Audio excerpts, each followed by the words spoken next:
Hello everyone, this is Dr. Aeronautics, and welcome back to another video. This time we are actually redoing another video. This might look familiar. 3 years ago, I did a PRRV2 Port Road Branch Sunset Ride with a single GP-59. As you might recall, about 3 hours into that journey, we hit an unsurmountable hill, and with just 10 chemical cars, the GP-59 grounded to a halt and our journey ended prematurely. We've since received a comment request from Chris Pratt's 5033 saying that we should retry this run with some extra power on the head end. And that's exactly what we're doing. We've added a second GP-59, and hopefully this is enough to take us over the mountain. So we're going to be starting this journey in Perryville. We're going to travel up the Port Road branch, the Susquehanna River. I will be doing this in Pennsylvania Railroad era, so we'll be following Pennsylvania Railroad speed limits. The Columbia and Port Deposit branch runs from Perryville to Port, and once we reach Port, we will join the Atglen and Susquehanna branch from Port to the Shocks Bridge. At the Shocks Bridge, we will cross from the east bank of the Susquehanna to the west bank, and from there we will pick up the York Haven line, which will take us into Enola Yard. Once in Enola Yard, we'll be using something known as the Stell Industrial Track, which will take us from Enola Yard to Marysville Yard. At Marysville Yard, we'll pick up with the Harrisburg Mainline, and then we'll go up into the mountains, and then at Banks, which is Duncannon, we will split from the Susquehanna River and instead follow the Juniata River. And we will be on the Allegheny Mainline from Banks to Lewistown, where our journey is intended to conclude. Supporting this today, I have 2 paper Penn Central timetables to assist me with my journey. The first being Penn Central Eastern Region Timetable Number 1, in effect April 28, 1968. The second being the Penn Central Central Region Timetable Number 4, in effect Friday, May 1st, 1970, which I will be using on the Allegheny Division. Our train is scheduled to begin its journey at 3 o'clock.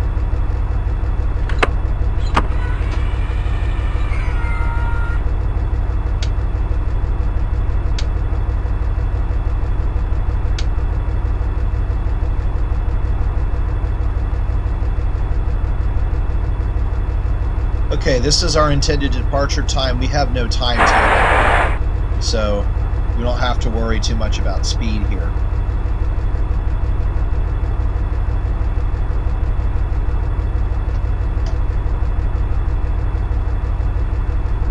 Alright, we've got our coordinates here, and the only other thing, there we go, the route monitor.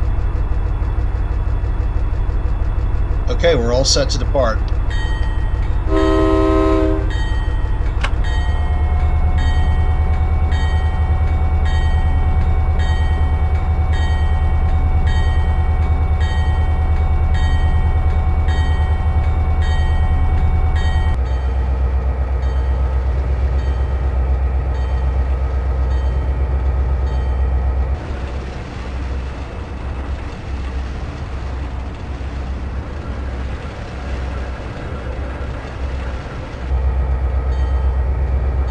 It is a beautiful autumn day, and it'll be about sunset by the time we get there. But yeah, I've specifically edited the sky of my OpenRails here to make an absolutely gorgeous day.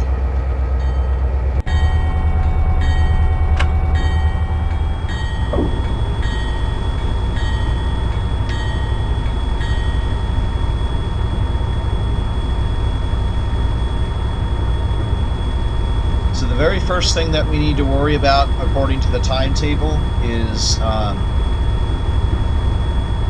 the north leg of the Perryville Y, and that is 15 miles per hour.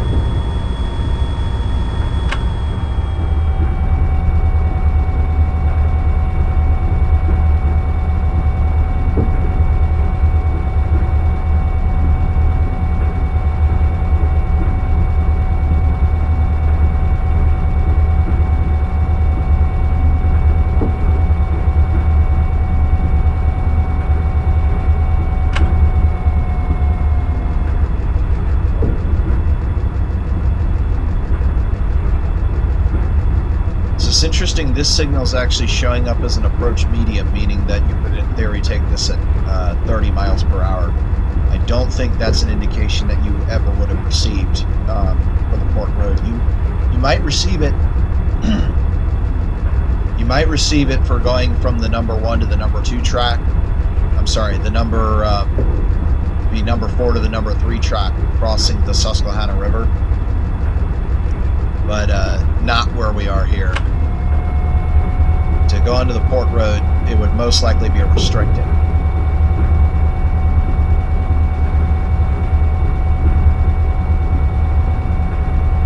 Okay, we're now leaving the southbound northeast corridor and proceeding northward along the Port Road branch at this point.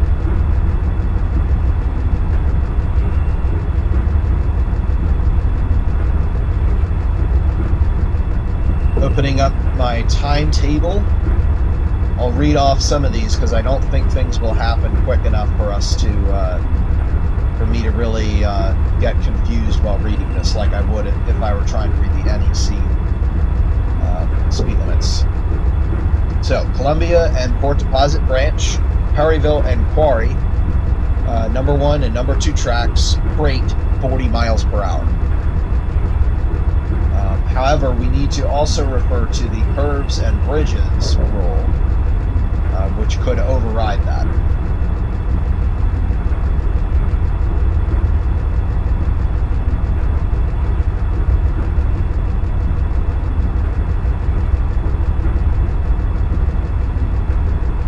Columbia and Port Deposit Branch, north and south legs of Y at Perryville 15.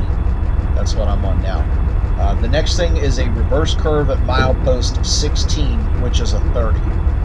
The question, though, is where is Quarry? Because that depends, or that's going to tell us where our next speed limit is. So for that, I need to go up to the stations list. Quarry is at milepost 3.2. Okay, so that tells me straight off the bat that I'm going to be following some other speed limit. So going back to page 276. At milepost 3.2, which is Quarry, it goes to the single track of 40 freight to Tome. And then from Tome and West Rock, it's 40 and 40 again. West Rock to Midway, 40 single track. Midway and McCall's 40 number 1 and number 2 freight, and then McCall's in Division Post is 40 freight. So the whole way is 40, with the exception of the curves. So that's page 292. The first is a reverse curve at milepost 16.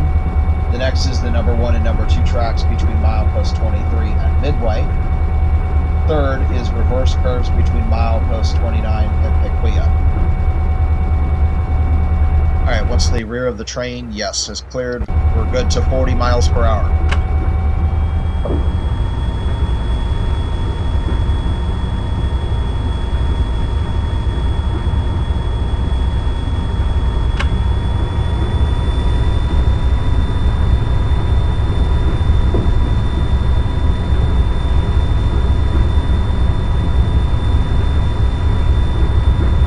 Here's our first look at the Susquehanna River.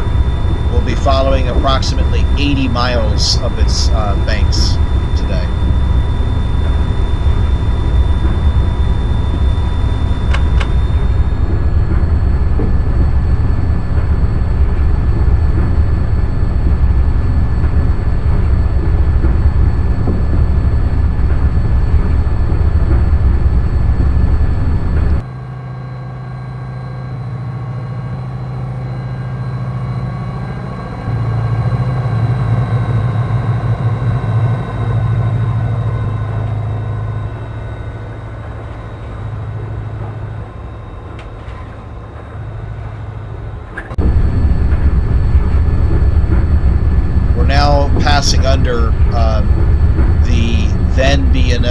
Philadelphia line.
Right about now, we would be going underneath Interstate 95 or here,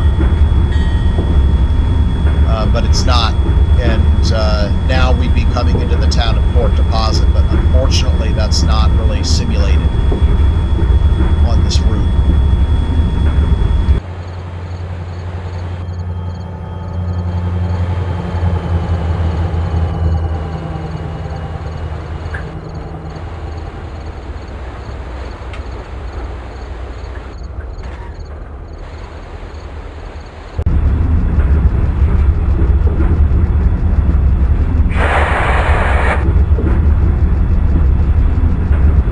That's a rock, so I wonder if this is supposed to be less rock.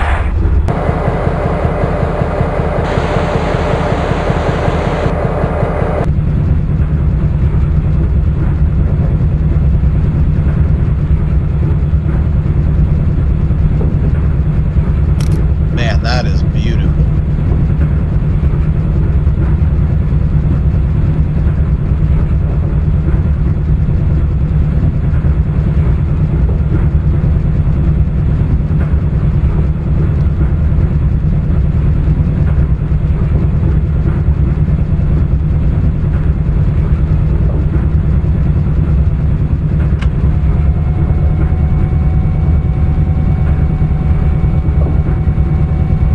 So that was most likely milepost 3.2. Sometimes the milepost can be a little bit off, so you can't entirely trust what's in the simulator.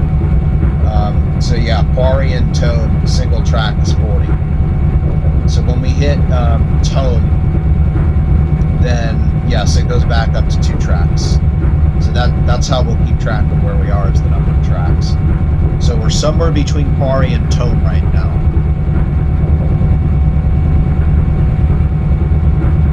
Pretty soon we'll see the Conowingo Dam, which carries US Route 1.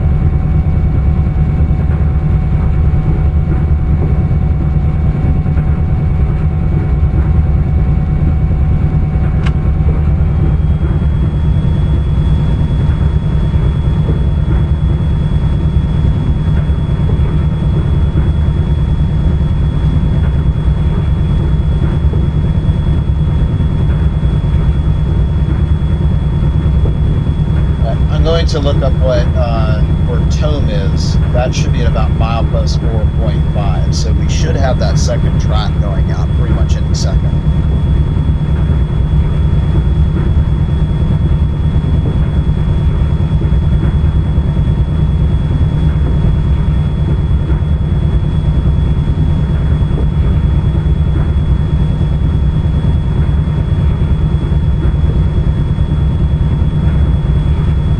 Susquehanna River is a very wide river. It is the largest river by volume that flows into... Oh, actually, my geography is off. I'm taking a look at the timetable now, and it does show that Port Deposit is after Tome. So actually, that's correct. In that case, welcome to Port Deposit.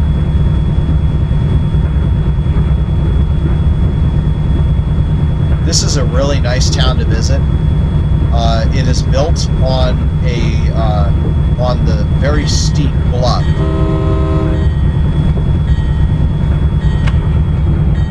of the east bank of the Susquehanna.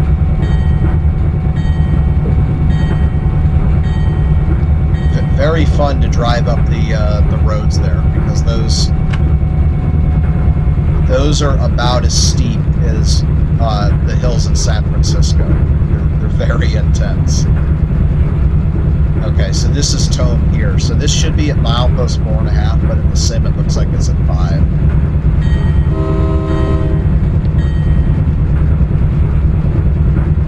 Anyway, I was saying the Susquehanna River, being the largest river by volume that flows into the Atlantic Ocean in the United States, also runs shallow, which means that it's wider than a river typically would be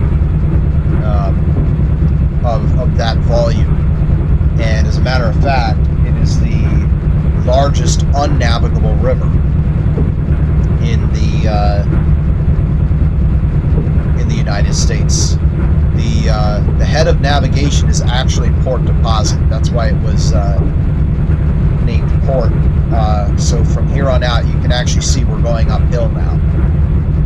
So this is where the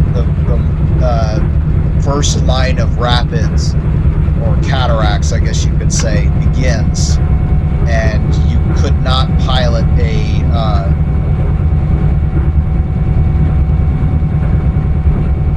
significantly sized riverboat upstream at this point. And once you hit Conewago Dam, that's it. You know, you can't pilot any boat, period.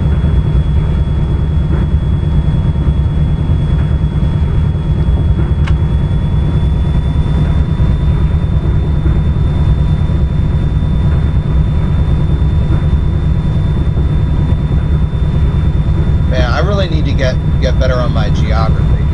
So we didn't pass West Rock yet. Rock is at milepost 6.4, West Rock at 7.4.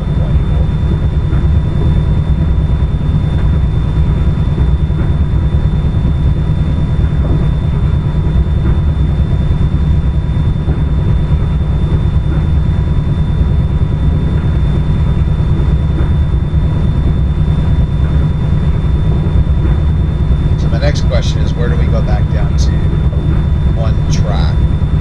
And that's at West Rock.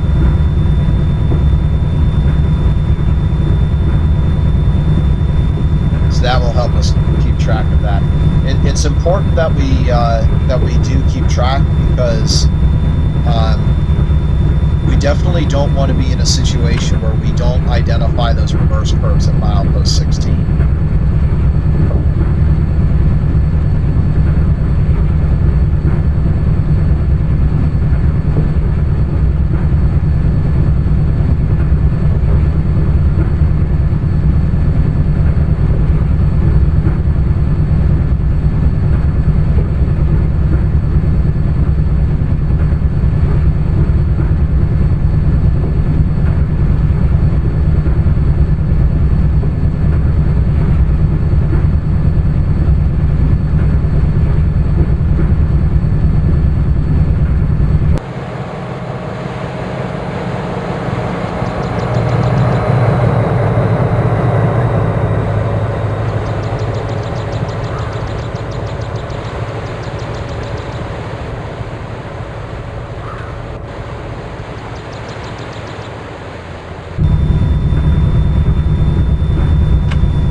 West Rock here.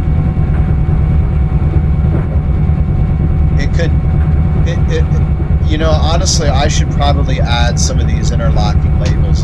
It really stinks that they're not here. And I've seen this done on other routes that have been edited, where they will, in addition to the interlocking name, they'll actually list the milepost that they're at. So you'd see something like West Rock MP 7.4, and then you know you're at milepost 7.4. So milepost 10 is the Conowingo Dam. So when we see the Conowingo Dam, that's that way we know we're at Conowingo. And let's see, when we pick up the second track again, so we're now beyond West Rock. So next is Midway when we get a second track. Wait, no, that's Tone and West Rock and Midway. Yeah, Midway is when we get the second track back. Alright, I think we're really close to Conowingo Dam now. We're going uphill at a pretty steep rate now. We have to climb about 100 feet above the river before the Conowingo Dam is there, because it's about 100 feet high. So when we're about 100 feet above the river, then that tells us that we're really close. It doesn't look like we're that high right now, like maybe 40 or 50 feet.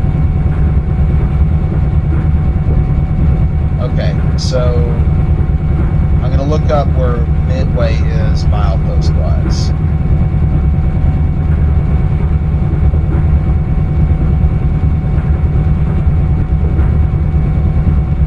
Midway is at milepost 21, which means we cannot use this method again to figure out where we are, so we're going to have to look for other things. The Peach Bottom Nuclear Power Plant is at milepost 17, so if we've gone that far, that's too far. Then there's Pilot and West Pilot, and then the Pennsylvania Maryland state line. So those are the only ways that we have to tell where we are. Let me see what that reverse curve has us going at.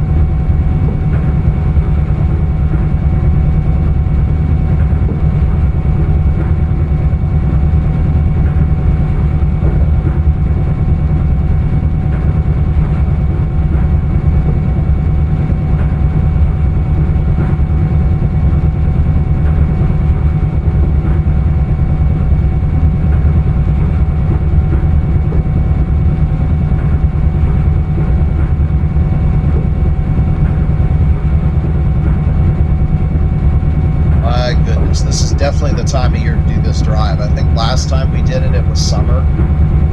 But boy, oh boy, is this nice for autumn.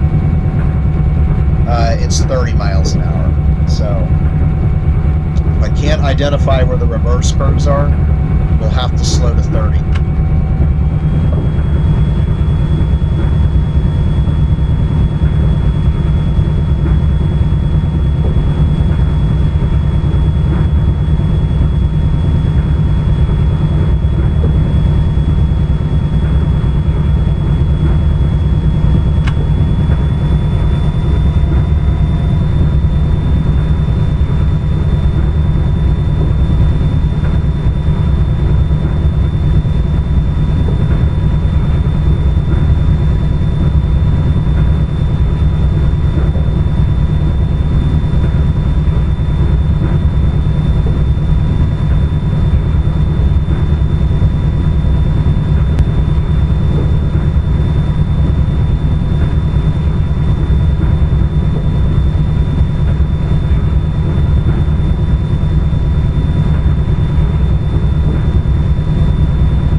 Remember I was talking about the cataracts in the river. Well, there they are.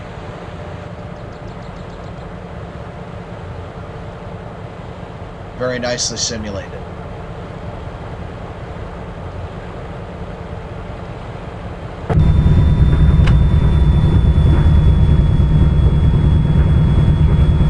So those obviously go away once we get to Conewago. They get inundated.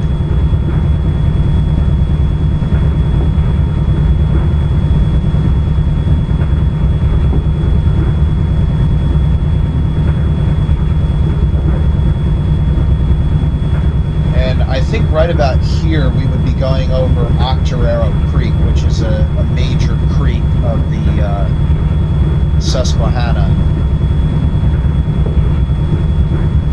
Drains all the way down from, I think it's Red Lion, Pennsylvania, somewhere around there.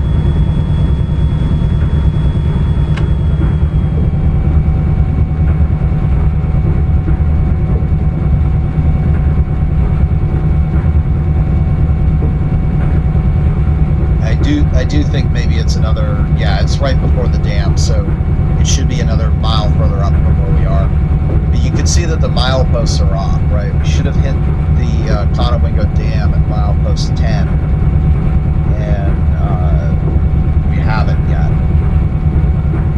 So milepost 14.7 is the Pennsylvania Maryland state line. It's going to be really hard to tell when we cross that, though.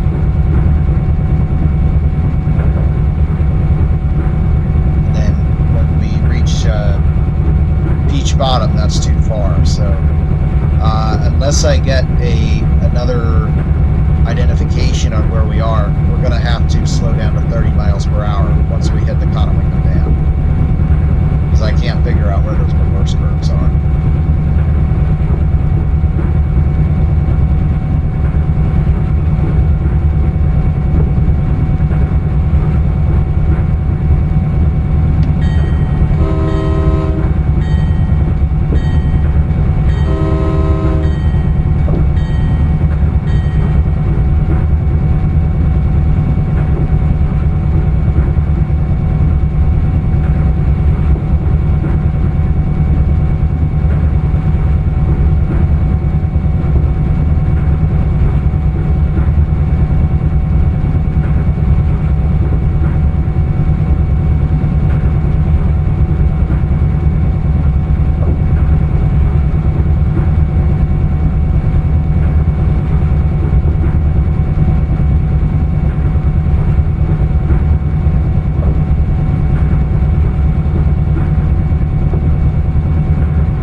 This is strange. We're going back to 2 tracks now, but there's no indication that we go back to 2 tracks here. It's not clear to me what interlocking this is either, because it has no sticker, or label rather.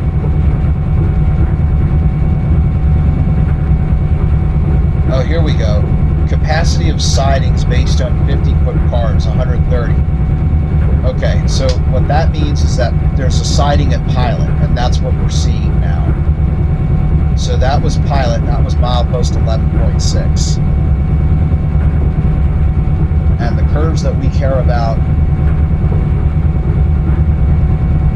are at, I believe it's 16.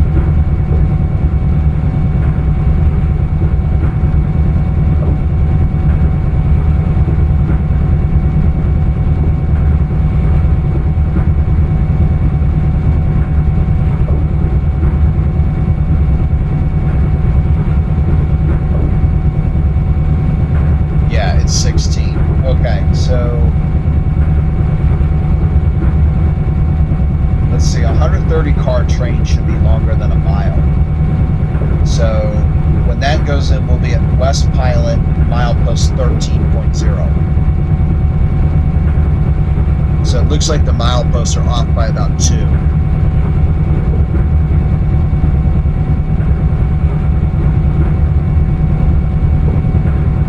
Which means the reverse curves at milepost 16 should in theory be at about milepost 18 on the route monitor.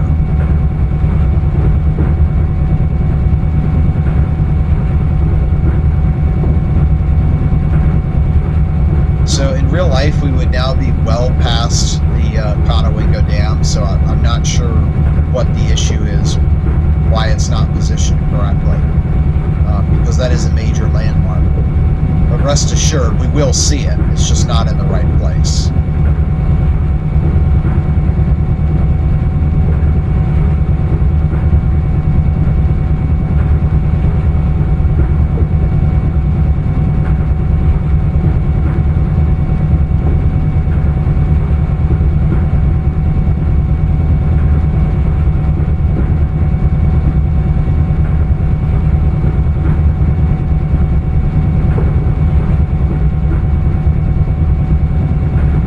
Looks like those reverse curves, looking at the map, might be when the track is going due north, due south. So that's another clue, is when the river's going due north, that would be another clue to slow down.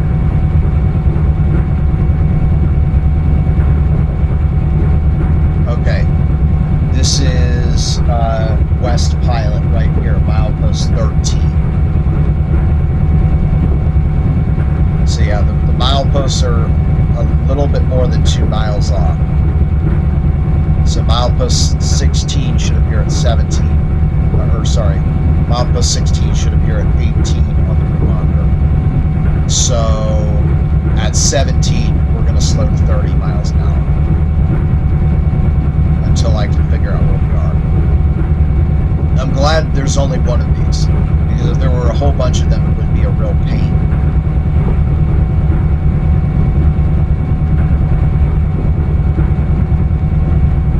Okay, this is I believe it's the Wildcat Tunnel? I thought it was the Wildcat Tunnel. Not even that's marked. Oh, there it is. Yes, Wildcat Tunnel.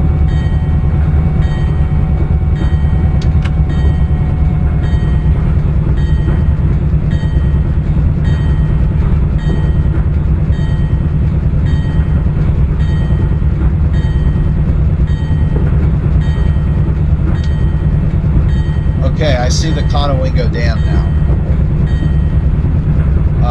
One thing that I could do is look up. I should be able to grab the Norfolk Southern timetable and open up the Port Road and look for where the Wildcat Tunnel is.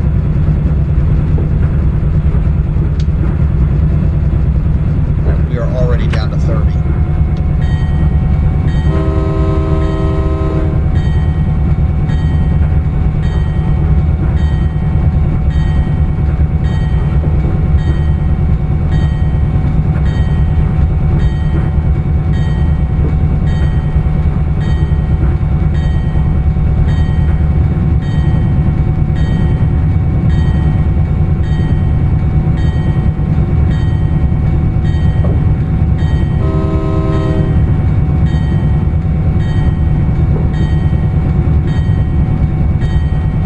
Here it is, the Conowingo Dam. Quite an impressive sight.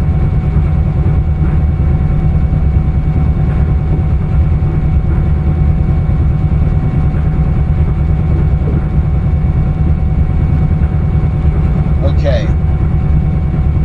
The Fraser Tunnel was at milepost 14.6, so we're at about milepost 15 right here.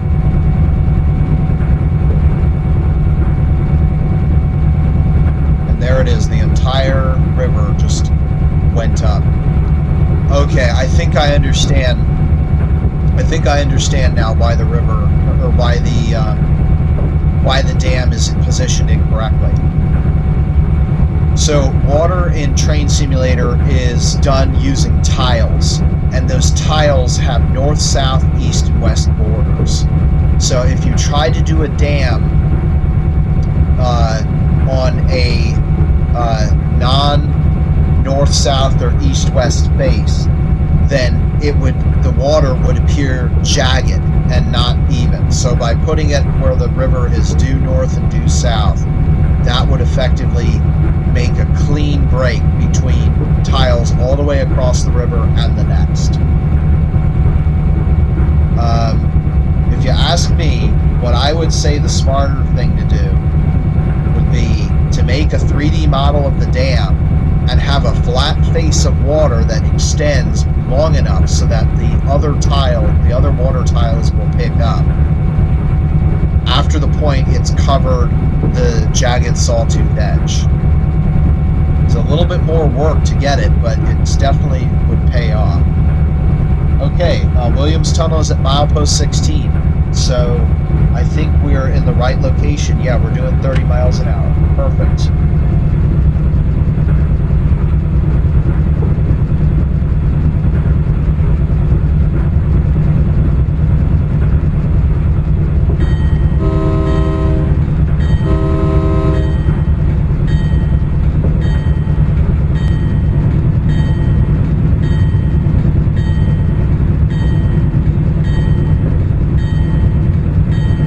Just says reverse curve at milepost 16. Well, we know we're at milepost 16 right now. There's a slide fence.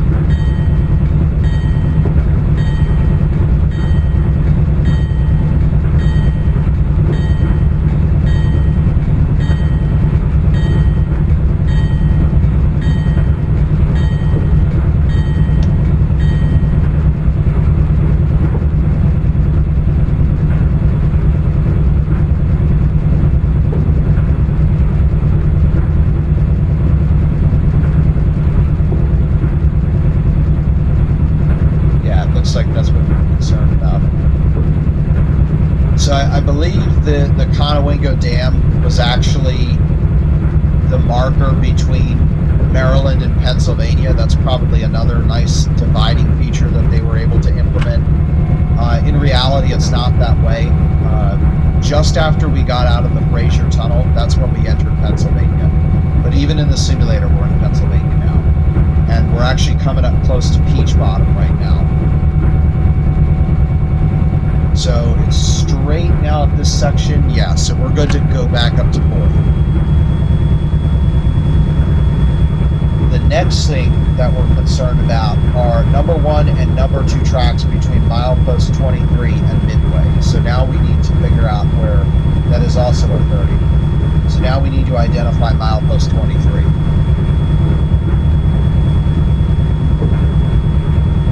Well, this is interesting. Milepost 23 and Midway, but the schedule says that Midway is at milepost 21.7. So is that saying we now need to identify milepost 21.7?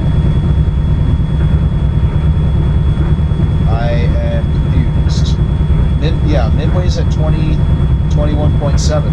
Okay, well, as it's written, then we care about 21.7 first.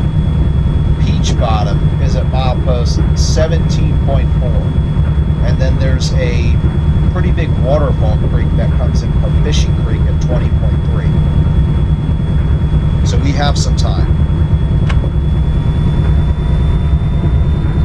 The Peach Bottom Nuclear Power Plant is in this area.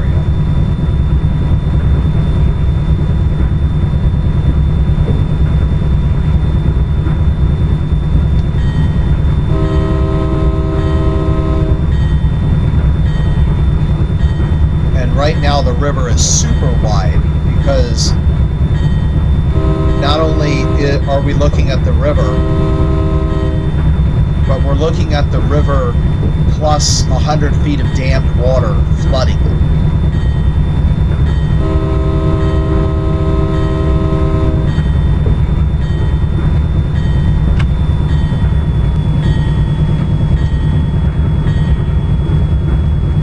Okay, So we're at about milepost 19 and a half, and Peach Bottom is at milepost 17 and a half. So we're still continuing that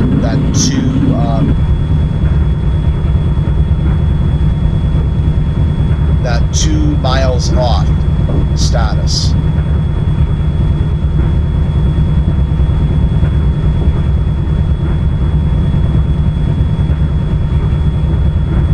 So let's see if we can use the old trick of the number of tracks to figure out where we are.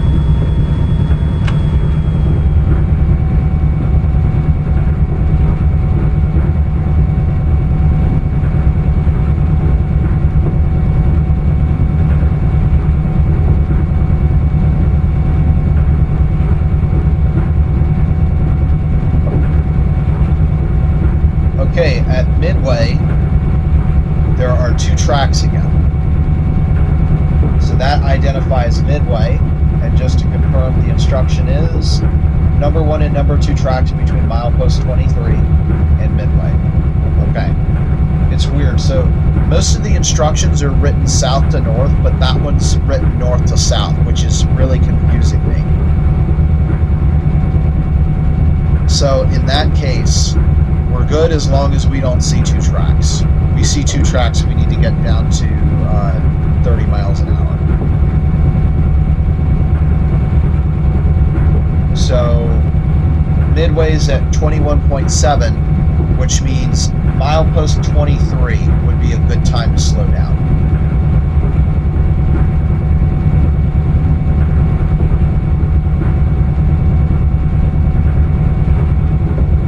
This is a real island in the river coming up. That's Mount Johnson Island. And some of these islands have crazy geological histories. Like the very first island in the river, which we really couldn't see, but you see it all the time when we're on the northeast corridor crossing the Susquehanna River Bridge. That is Garrett Island. And Garrett Island used to be a volcano 600 million years ago. A cinder cone, to be precise. So that's pretty fascinating. You know, you're on the East Coast, possibly the most passive margin on the planet, along with maybe northwestern Europe. And yet, there's a volcano there. Granted, it's far extinct, but it's still a curiosity. Okay, there are power lines here in real life. That means we're coming up to Benton. And next interesting location is Drumore. We should see some aqueducts pretty soon. That's another exciting thing to see here. I don't think Drumore is on here. It's something called Fishing Creek, which should be at milepost 22. Yeah, so we should be coming up to this thing called Fishing Creek. Oh, it is a literal creek. So there should be a bridge that we go over. That means we're at Drumore, and Drumore is the same as Fishing Creek. That means we're about a mile out from Midway.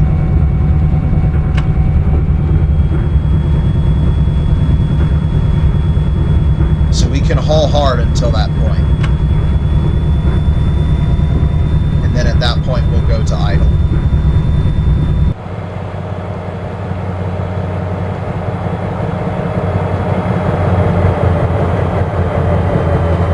You know, another thing that's going to be really, really nice about this journey is last time, as you recall, we had the nuclear sunset.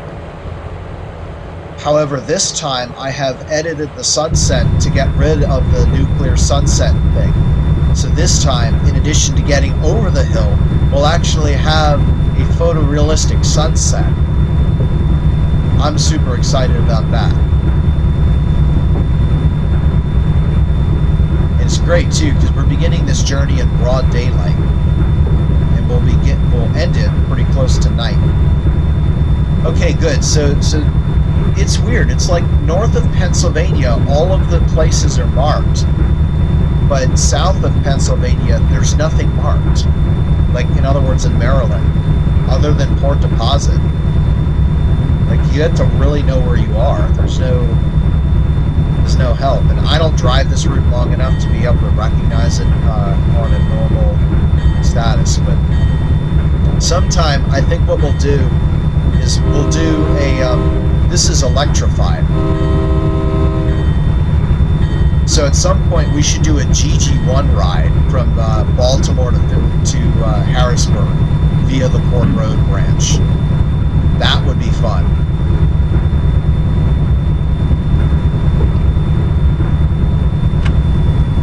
Okay, this is the point where we should go to idle.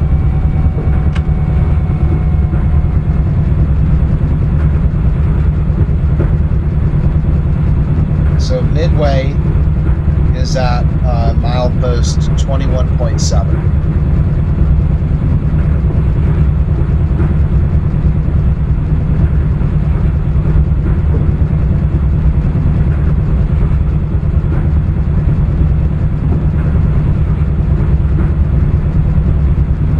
Okay, so we won't actually see the Peach Bottom nuclear power plant. So Fishing Creek, actually no, it's another creek is dammed up to form a reservoir, and the nuclear power plant is on that reservoir, so we won't ever see it.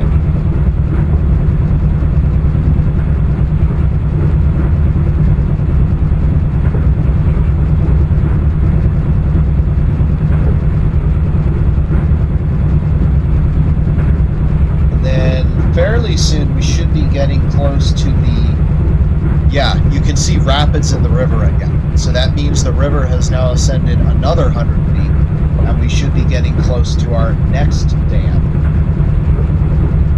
which is the Holtwood Dam. That, I believe, is a little after Midway, though.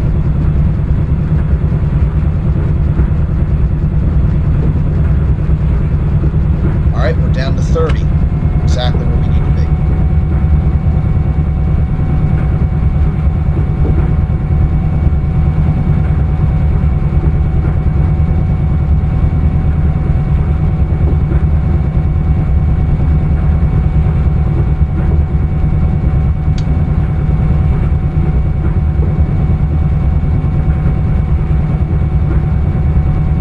So we should see Midway interlocking. At that point, we go to 2 tracks.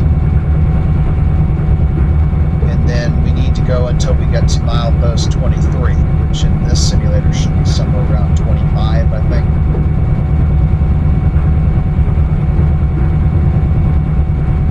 And then the next thing we have to identify after that is milepost 29.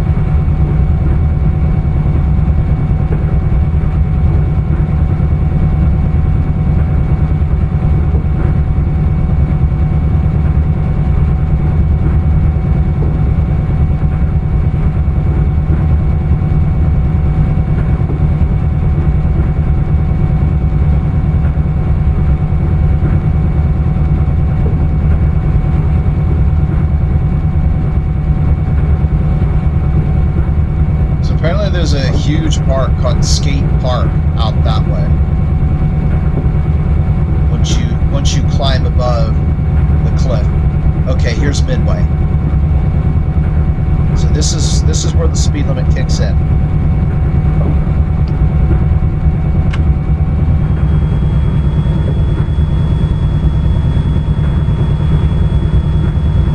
So we're at 21.7. We need to go 1.3 miles. So at milepost 26 on the sim, that should be good enough. And I think I see our next dam coming into view. Oh no, that's the Norman Woodbridge. Never mind.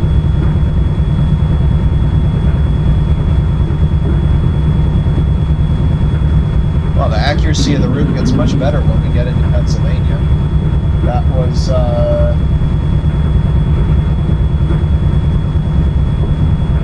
an unnamed road, I think, as part of the power plant.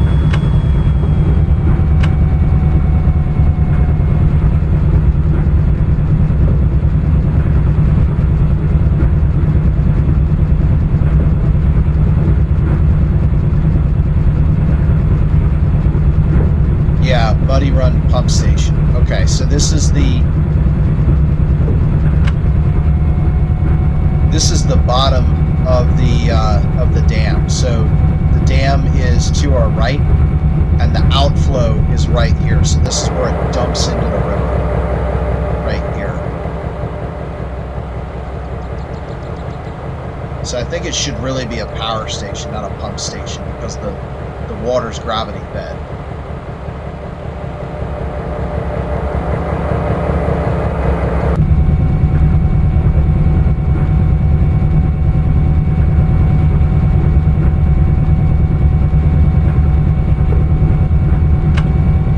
Tell you, this must be a really awesome place to own a canoe, because none of those islands have any buildings on them, because when this river floods, it goes senile, and there's a reason that the bridge up ahead is as high as it is, so you can't build anything on there.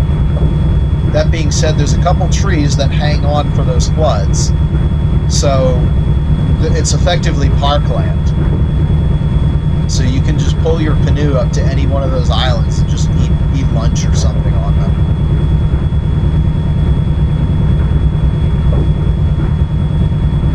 And nobody can build anything to keep you out, because it would just get washed away.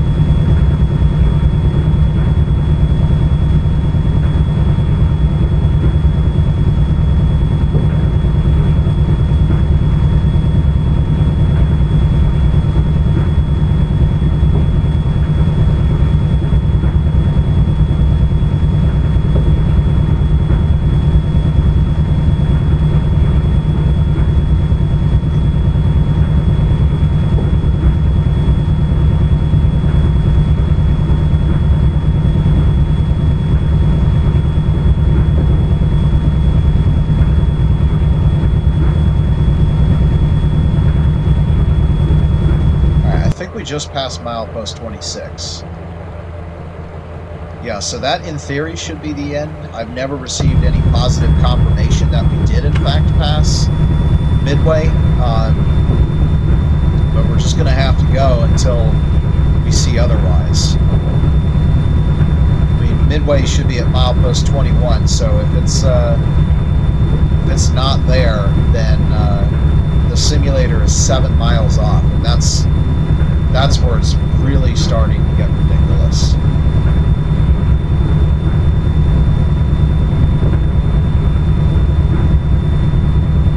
Here's another 72 route in Pennsylvania. So I know of three routes that are 3 digits long, ending in 72. Route 272, which I used to visit family. Route 372, which is right here.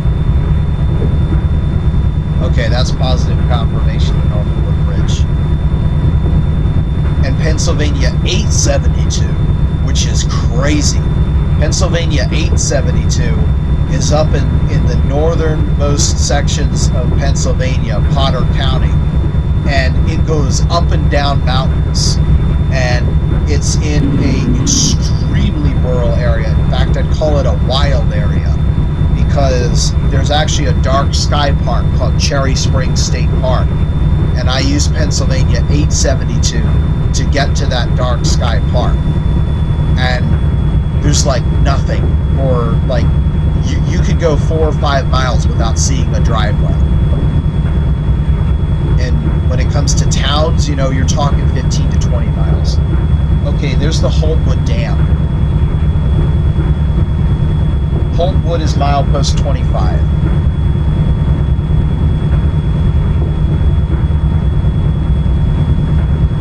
So we've most definitely passed through the 30 mile per hour zone. The next thing we're concerned about is milepost 29. Paquia is at 29.7. So the McCall's Ferry is at 25.7 and McCall's 26.8. 26.8, and we need to identify 29. So we're going to have to look for McCall's.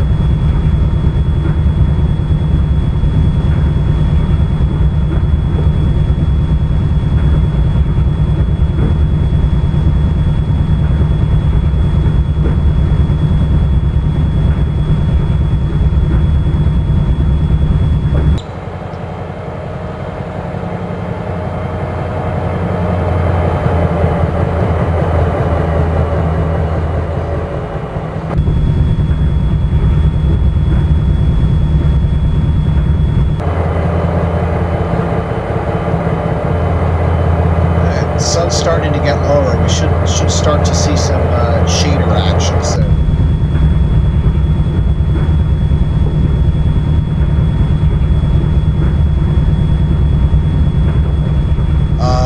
That looks out of place.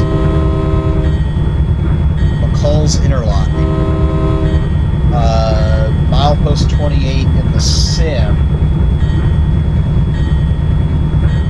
And in real life it's at 26.8. 26.8, and the Holtwood Dam is at milepost 25. So this is now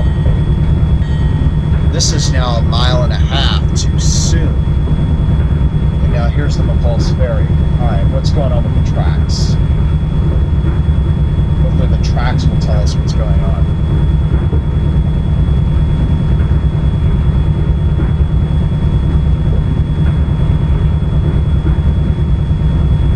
Midway and McCall's has 2 tracks.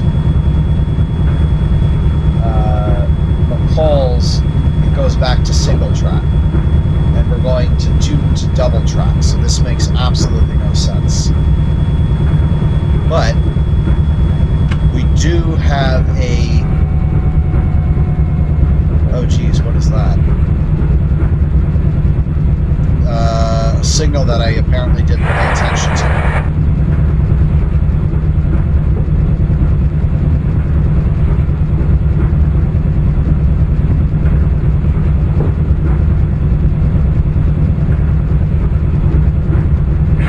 Was a medium approach.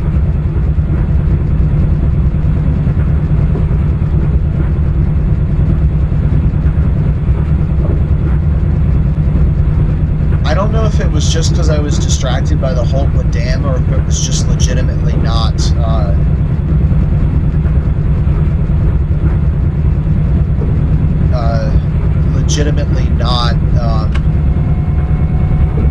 identified. So in other words, like that was the only warning that I got. But yeah, I should be paying attention to signals a little bit more. By the way, this is not an island. That's actually how thin the river is at this point.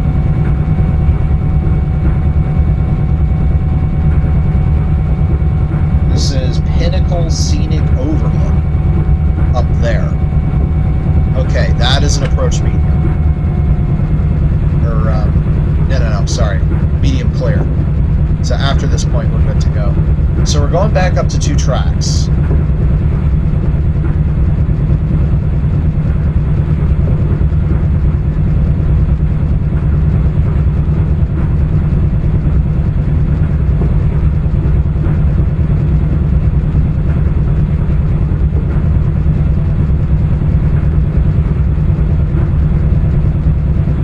McCall's at Division Post 40.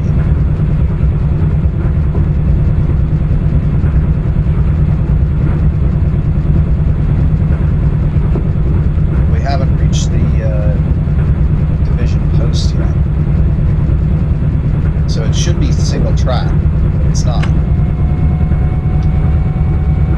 This is really confusing. Reverse curves between milepost 29 and Piquia 30.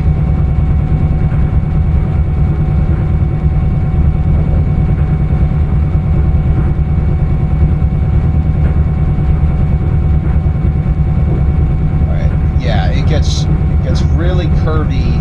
Okay, up to Piquia. Alright, I think I understand what it's concerned about now. So we just curved around to the west, and the river got wide again.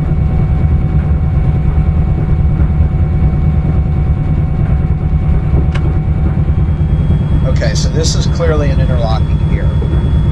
This might actually be the McCall's interlocking. The milepost 30 in the sim, which should be 28.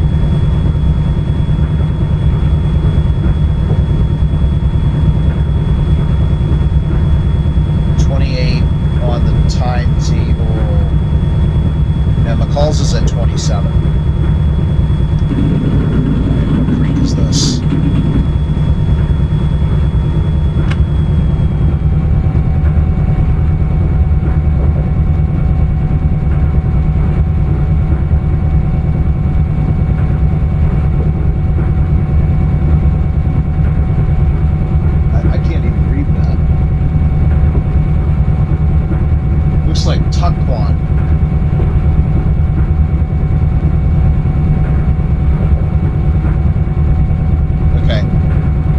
regardless of wherever this is, we'll do 30 now because the curves are coming up. So regardless of whether or not this starts, we know where it ends, and we know that it's getting curved, so we might as well do 30. But I really need to get into the editor and add some better signage to where the heck this is, because this is a mess trying to figure out where you are. Like we went from the route monitor being 2 miles higher to being 1 mile lower. I think it's just a mess. So we're at milepost 31 right now, and Paquia is at milepost 29.7. So 30. No, it's still 2 ahead. Okay. All right. So if it's 2 ahead, then that speed limit applies at milepost 29. So 31. So right now is where it begins.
Clark Nature Preserve, and I'm seeing a note here that says Wind Cave. So apparently there is a cave up that way.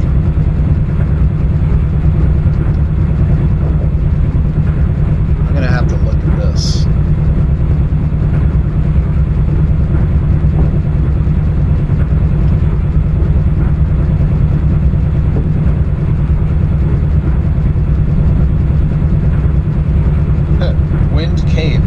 Dangerous hike in Lancaster County.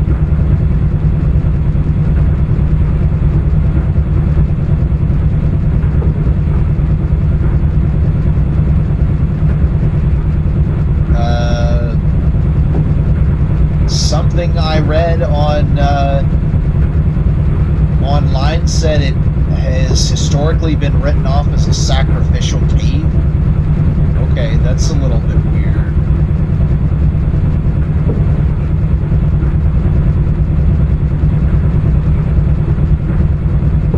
Somebody became trapped in it one time and had to be rescued. Wow. This thing needs to be...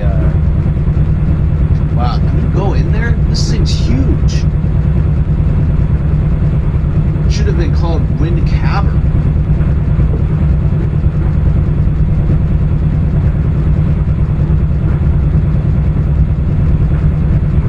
It looks like there's 2 entrances, too. Continues as a narrow crevice. Holy cow. This thing's got like a couple 100 feet of passages. That in my book, that's a cavern.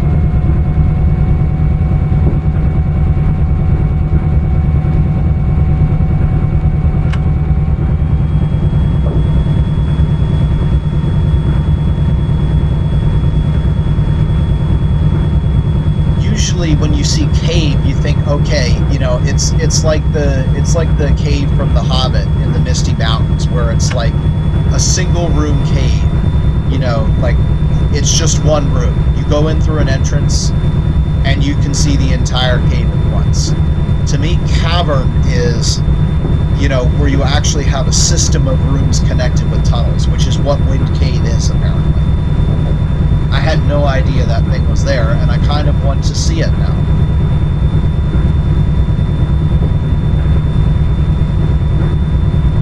And this route's got all sorts of surprises on it.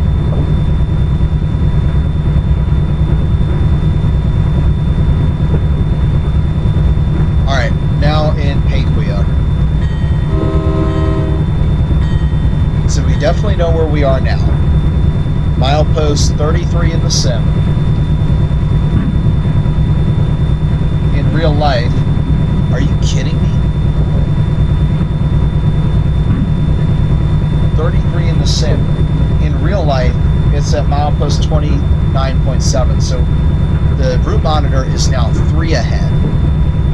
We're also good to continue up to 30 miles per hour.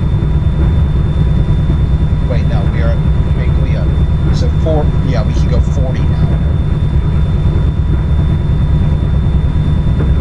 And we should be close to the division post, which is at port. We're looking for port interlocking. That's at milepost 40.3. And then things get really confusing because the Atglen and Susquehanna branch comes in, and then the mileposts change.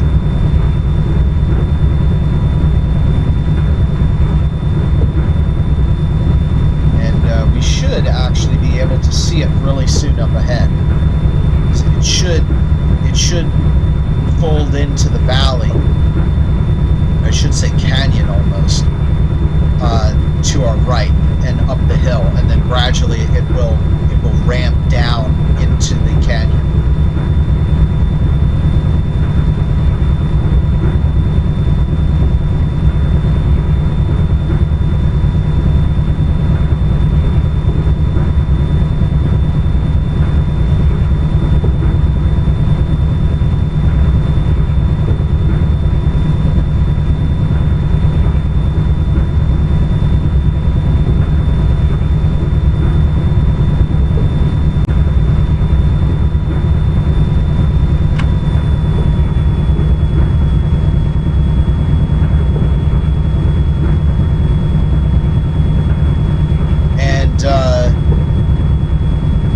You see some rapids again, right? So continue the pattern, right? What's next? Another dam, the Safe Harbor Dam.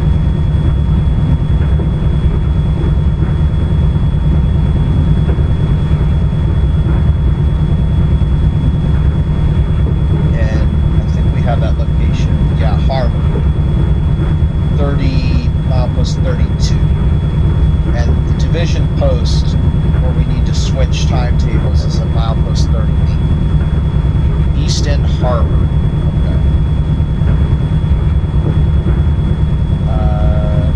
That's 32. We're at 35. Okay, so yeah, we're still 3 ahead. So that means on the route monitor it should be milepost 41. Is where we switch timetables. At that point, we switch over to the Atglen and Susquehanna branch.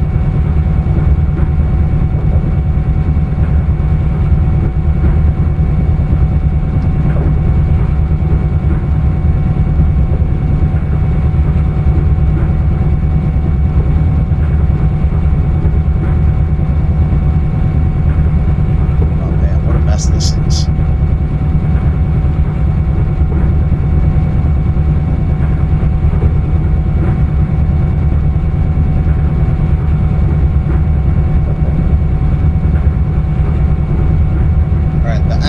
Susquehanna should be on the right side now. We can't see it though because of the cliff, but it should be up there. Okay, I can see it. There's a 138 kilovolt tower right here. Oh my gosh, the compressor just shut off. After all that time, it finally turned off. Yeah, you can see it now. It's up on top of this cliff.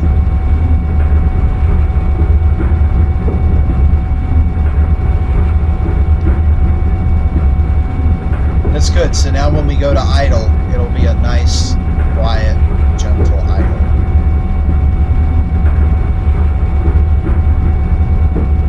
Alright, I need to find the speed limits of this new route, so that's on page 277, PRRV's on page 294.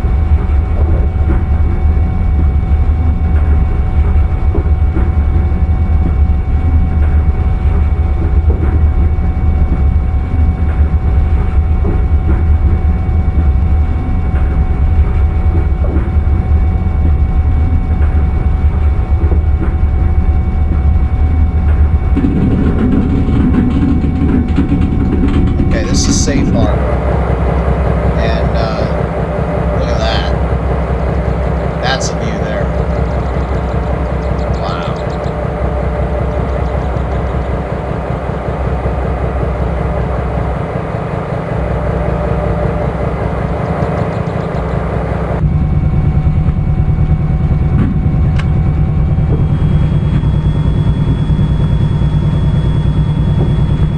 Okay, Atglen and Susquehanna between Smith and Wago Junction. 40 on both tracks. Okay, so we're keeping the 40 overall. And then I need to look up the curves. Atglen and Susquehanna, number 2 track between block signal L255 and block signal L325. So that would be milepost 32. 25.5 to 32.5, looking for slides. So it's a slide fence protector. Ah, the safe harbor dam.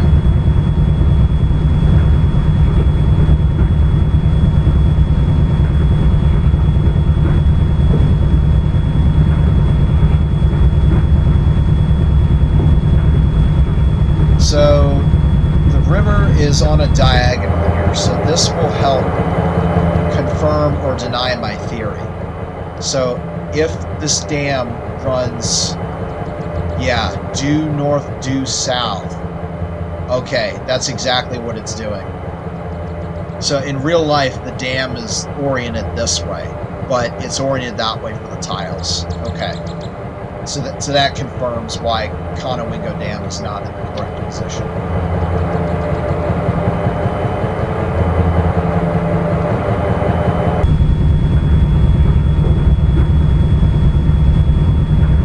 So that's interesting. It says looking for slides, but there's no slide fence activation apparently. So now I have to find the Atglen and Susquehanna branch mileposts. Should be a table of mileposts here.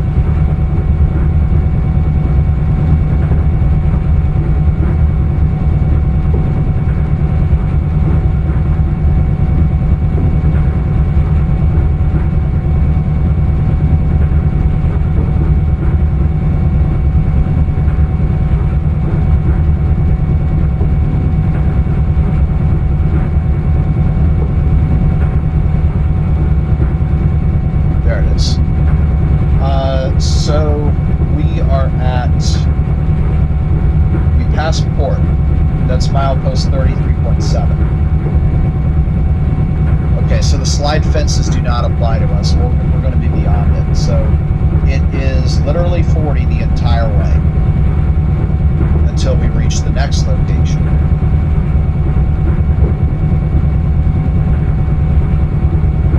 Which is the Shocks Bridge. That's at milepost 45.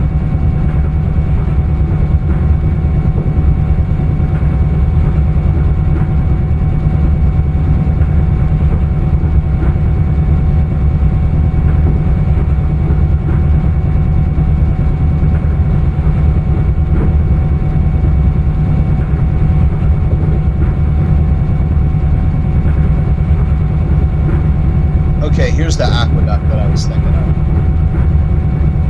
See it pouring out into the river.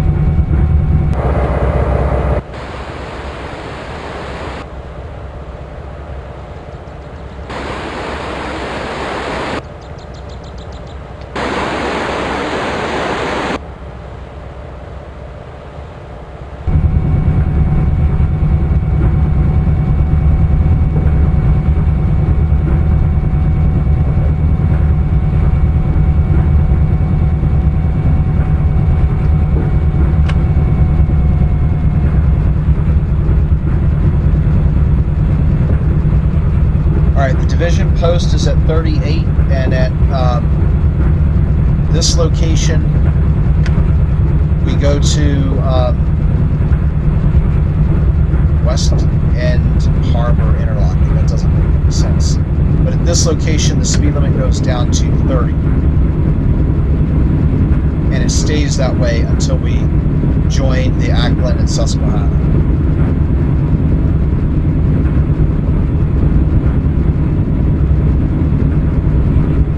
Yeah, because the instruction is Columbia and Port Deposit, Division Post, Chesapeake Division, and Port.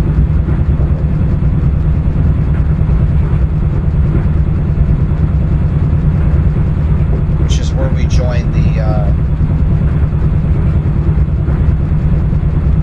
Port is where we join the Atglen and Susquehanna, and the speed limit goes back up to 40.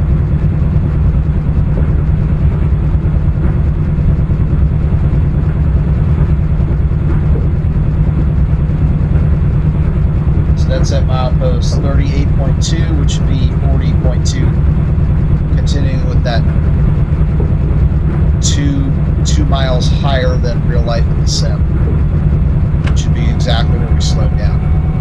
So yeah, we're definitely in the 30 zone now.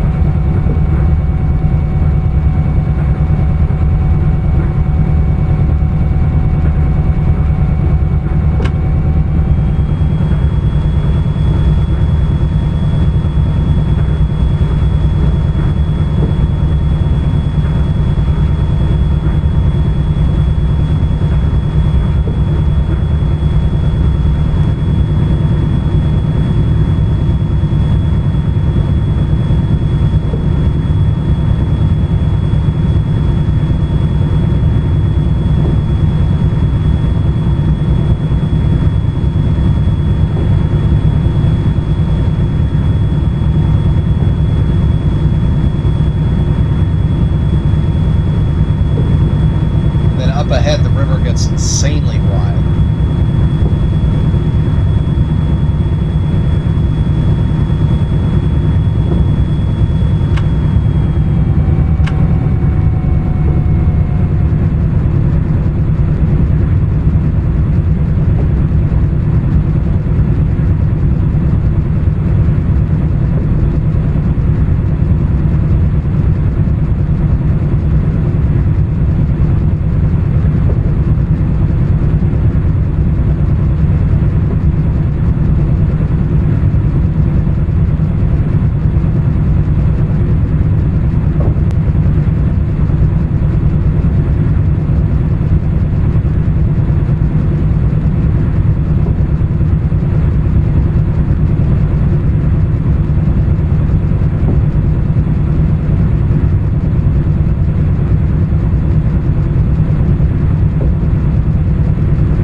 This location is Turkey Hill.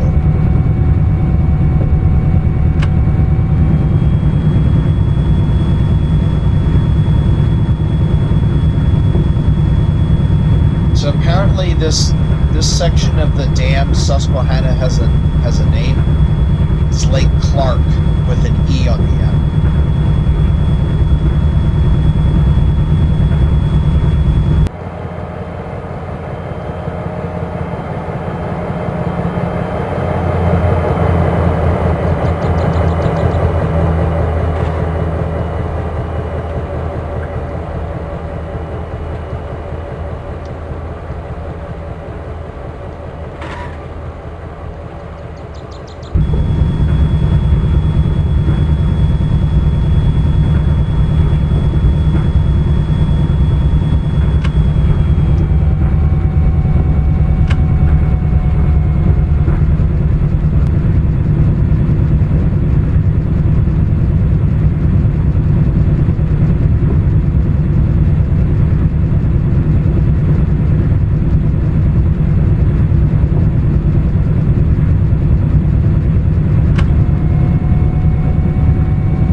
You know what this actually reminds me, interestingly enough, is the Hisatsu line in Japan.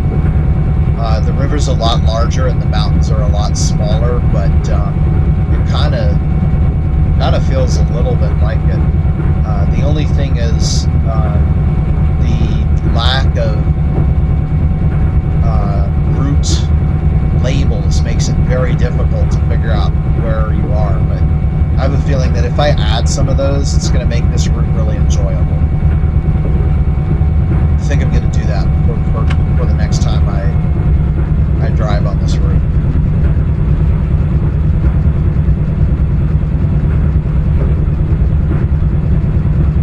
Okay, so we've got an approach medium, but we don't really have to take any action because we're already going 30 miles per hour.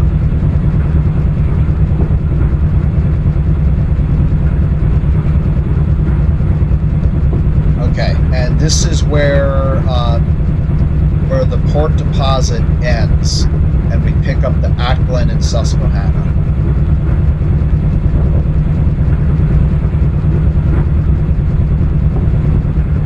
So once we get through the, that looks interesting. I didn't see that before. Is that the division post marker?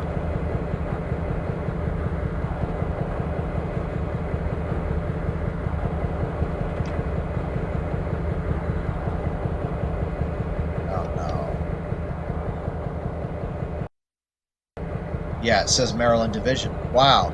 That's the only time I've ever seen a division marker, I think, on the entire PRRV2 route. Alright, so we've got a limited approach, which theoretically means we can go up to 45. But the speed limit, of course, is 40.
This is where we actually join the line.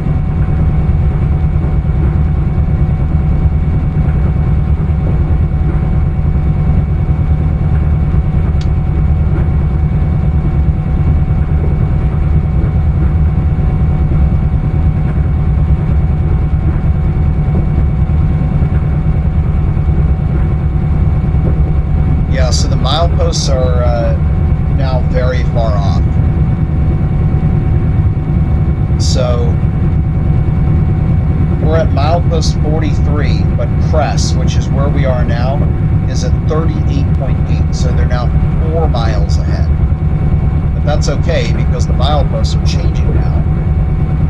And we're picking up milepost 34 on the Atglen and Susquehanna. Let's see if Crest is not on here. The next one is Cola. That's at milepost 38.4.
end, but think of this as like think of this as two interstate highways coming together, and we're on the on-ramp. We haven't yet joined the highway, but now you can start to see it coming on ahead.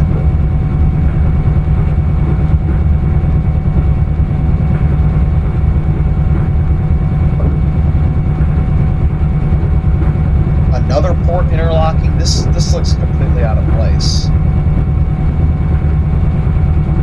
There's a port at milepost 33.7, but it's the original. Okay, so we got an approach medium. I'm sorry, not an approach medium. A medium clear.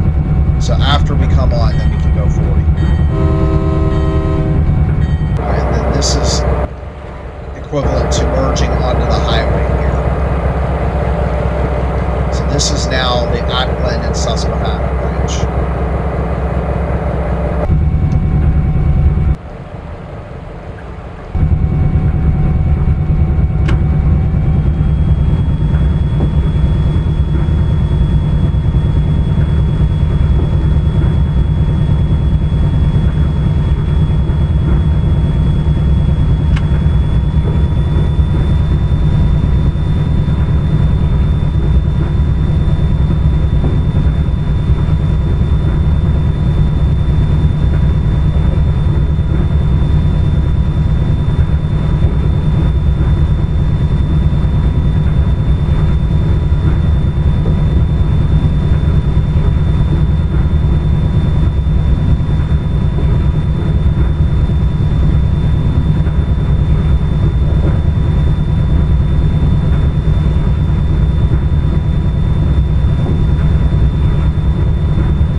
Now 40 miles an hour until we hit the Shocks Bridge.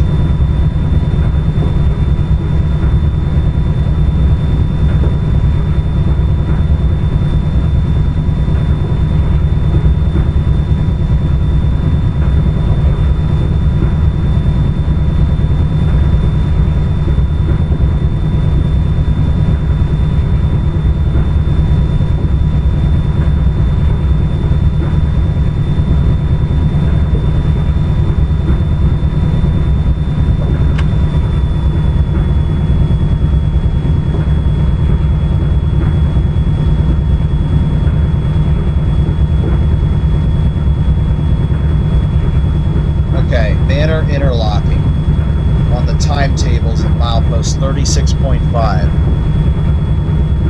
and we're at 34.5, so now we're lagging by 2 miles.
Pennsylvania, otherwise known as Kola Interlocking. Let's see, we're at milepost 36, so in real life it's 38. Actually, 40, wrong, looking at the port deposit branch. There we go, Atglen and Susquehanna. Cola's at 38.4. Okay, so yeah, we're consistently lagging by 2 miles. And I'm pretty sure I received a clear signal there. This track is ending, although I guess, yeah, this looks like it could be a 45 per. Yeah, this is fine. Alright, so that's a switch you don't have to slow down for.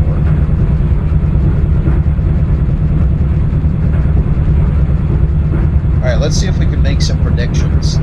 So after Kola, the next is Lake at milepost 40. So at 38 in the simulator, we should see Lake.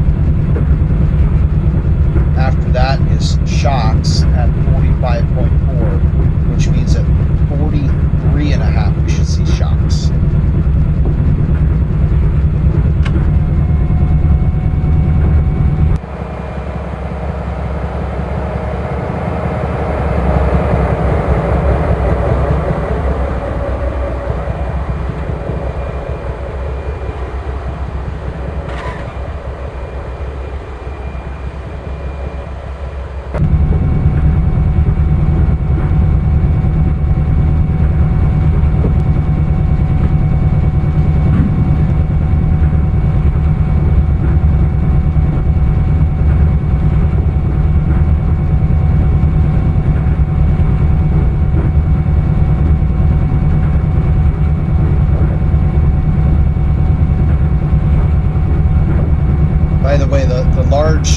Arch bridge.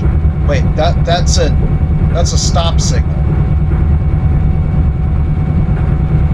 but it doesn't show up on the route monitor. That doesn't make any sense. All right, I'm gonna have to take a look at that one.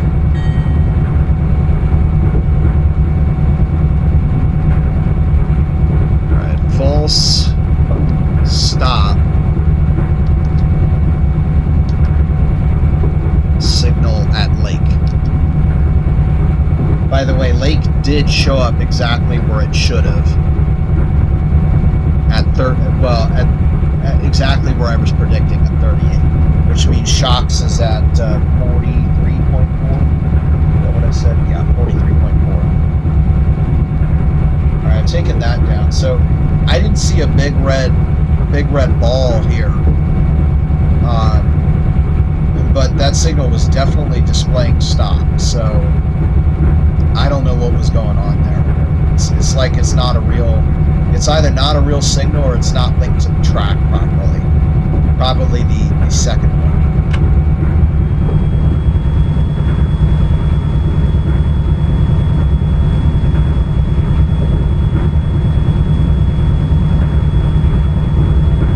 Veterans Memorial Bridge carrying Pennsylvania 462, I believe, and then US 30 is the Wrights Ferry Bridge, and we should be about to go into a really sharp turn and enter Marietta.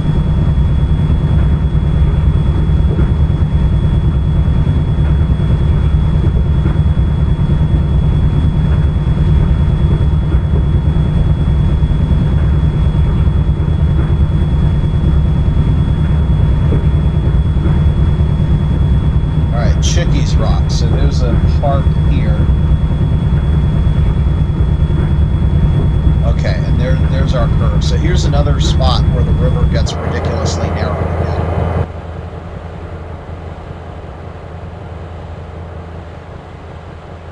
Yeah, that's crazy narrow. That's like, geez, the river normally runs shallow, but it probably is like 60 feet deep here. It's only 2,000 feet wide here. And that's Chickies Creek.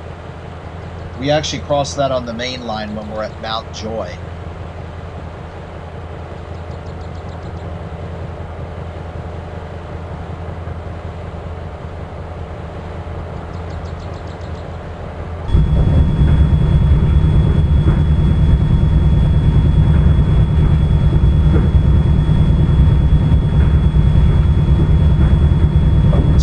is so sharp that it will actually cause us to go around to the southwest.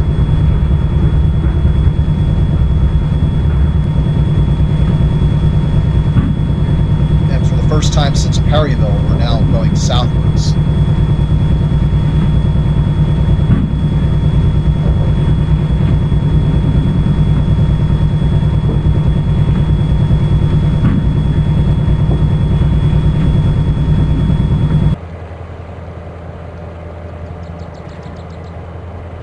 I think I see some whitening in the sky.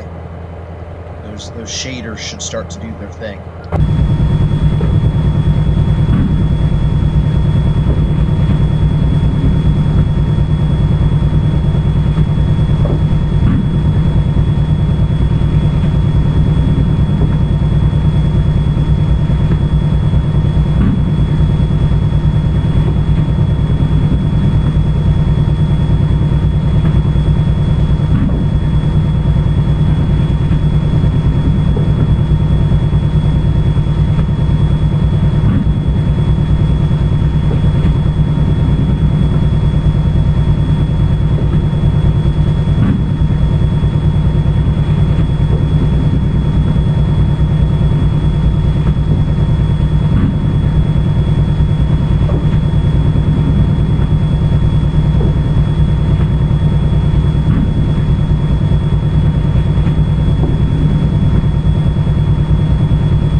Catch that one. We've got an approach medium.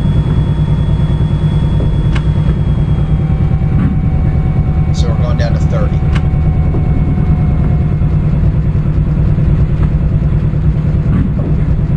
That might be for the Shocks Bridge. Yeah, I think it is, because we're in Marietta right now, which is only about 3 miles away. And that would make sense too, because at 43.4 we should be crossing the Shocks Bridge. There's the town of Marietta.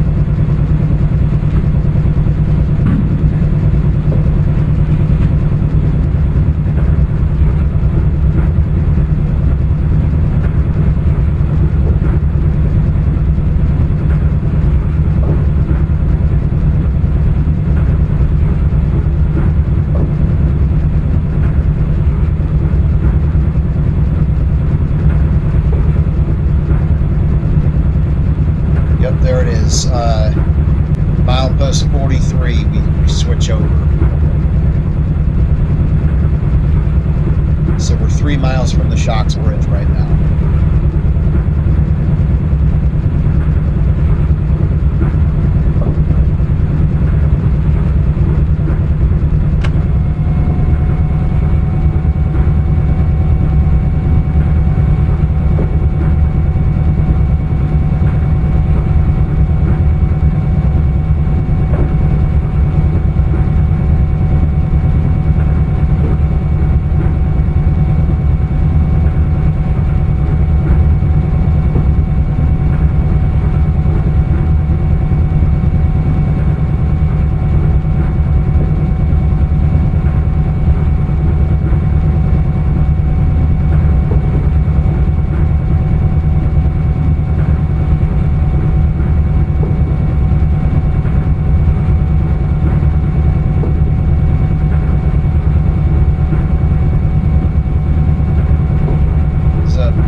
compressor kicked on. I'm not sure why, because I didn't use the air brakes. In fact, that's why I'm using the dynamics now, is because I didn't want it to kick back on.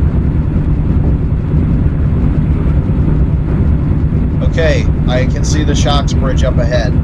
So that is where we cross from the east bank of the Susquehanna to the west bank.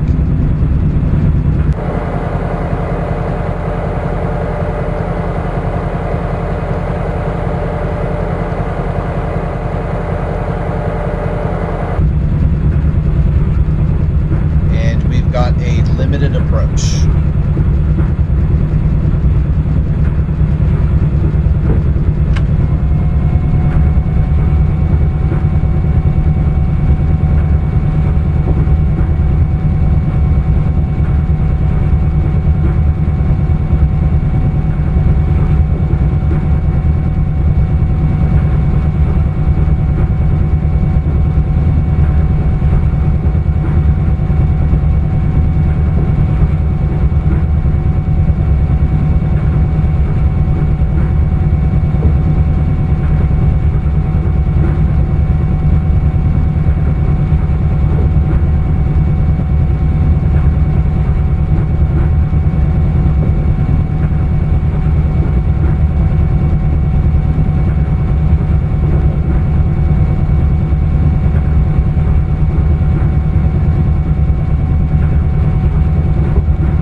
obviously on the West Bank now, and the next thing that I'm looking for is Wago Junction, where we join up with the New York Haven line.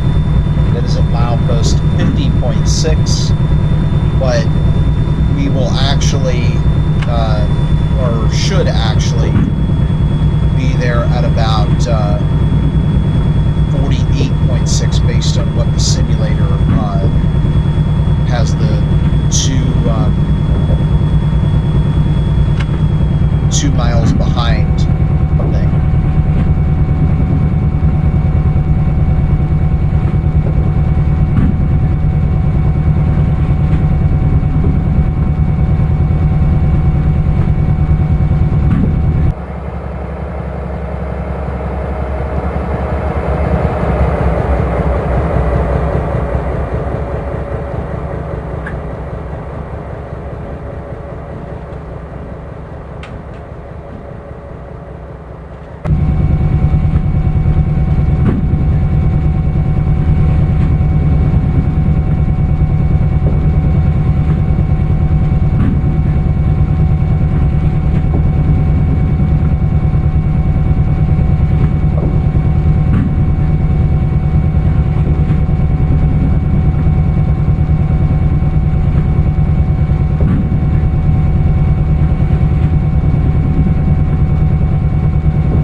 I was reading the timetable, and I looked up just to see that, yeah, he is dead. Right through the middle.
Oswego Junction.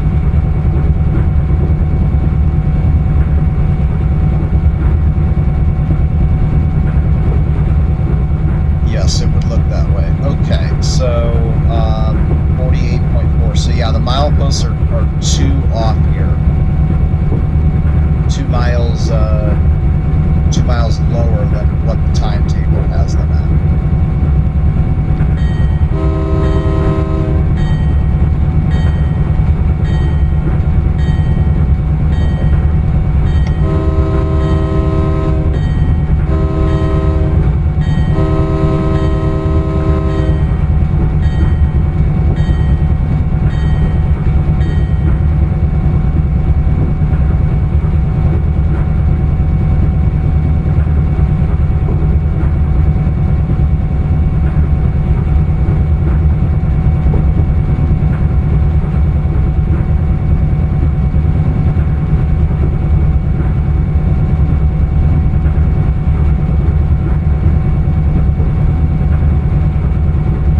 Towards Cly interlocking now, and switching over to the York Haven line.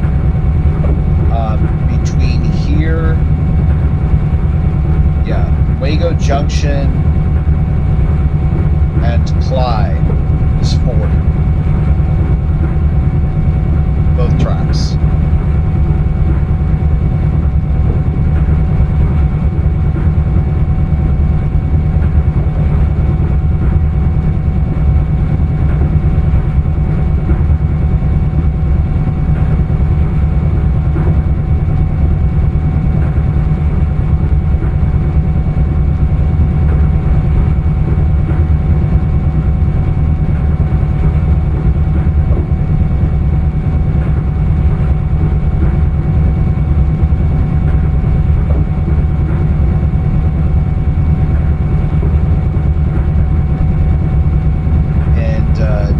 Item on this is York Haven at milepost 68.5. Actually, there's supposed to be a milepost. Yeah, that did not happen. There should have been a milepost adjustment here. Okay, so Wago Junction was about milepost 49. So now it's 18 behind. In terms of mileage. So York Haven should be at milepost 50. So we're basically there.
Right, there are no slow speed exceptions to this 40 miles per hour until we reach Stell interlocking, which is just south of Enola Yard, and then it becomes 25.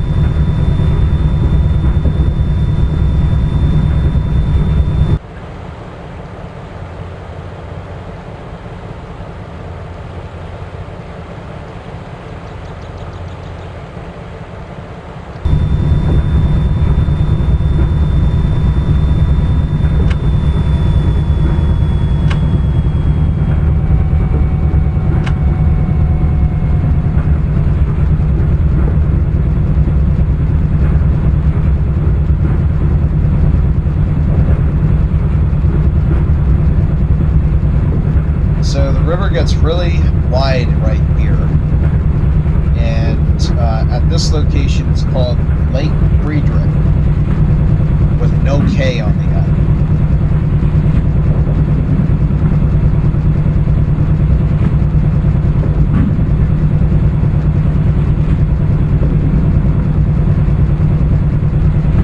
There's a dam that cuts across the river diagonally here called the York Haven Dam.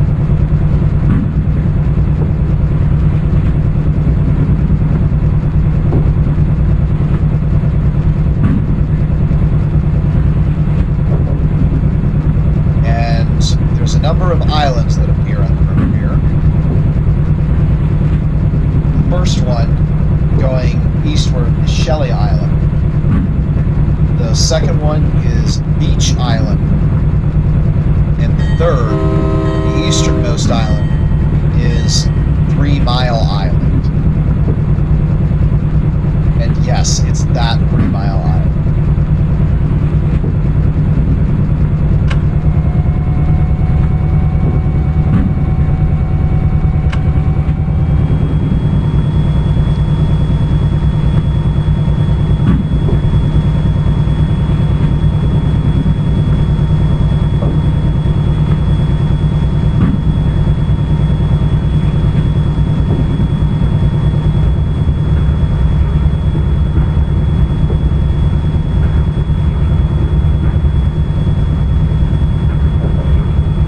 Okay, here's Clyde.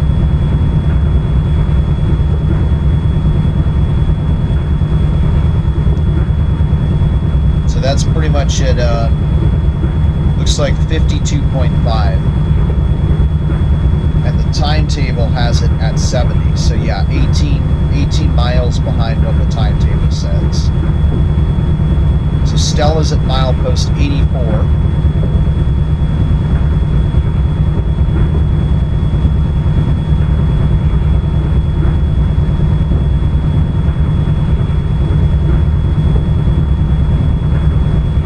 Subtract 18 miles, then 60, milepost 66 is Stell, and that's where the speed limit becomes 25.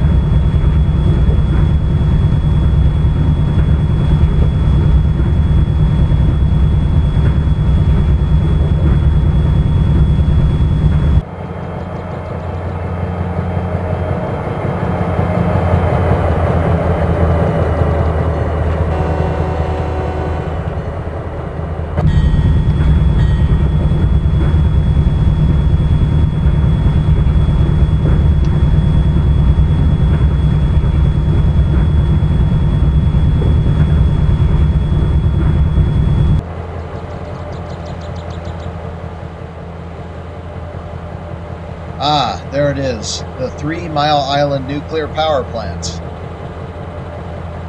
which was made very famous in, I believe it was 1977, as it entered a partial meltdown and had to release a little bit of radioactive hydrogen into the atmosphere.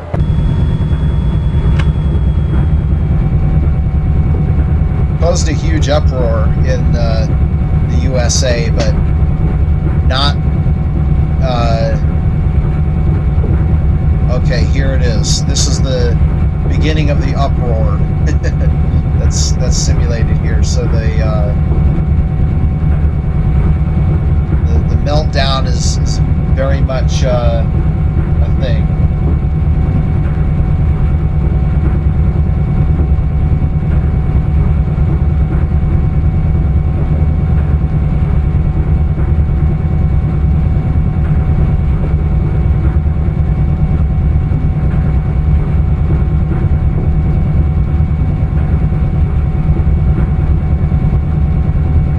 I was going to say, although it caused a huge uproar, there's not really any indications that there were any increased cancer rates or things with, like squirrels with 3 eyes or pets dying or stuff like that. I have some family in the area. They're still around. They're getting very up in their years, so it obviously didn't impact them.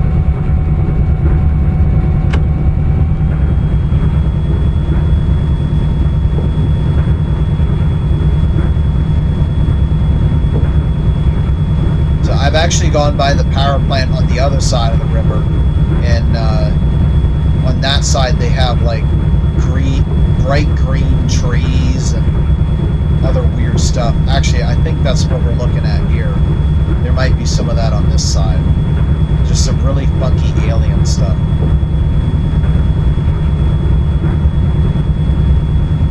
I think there was also like a two-headed deer on the other side as well, which I thought was pretty funny.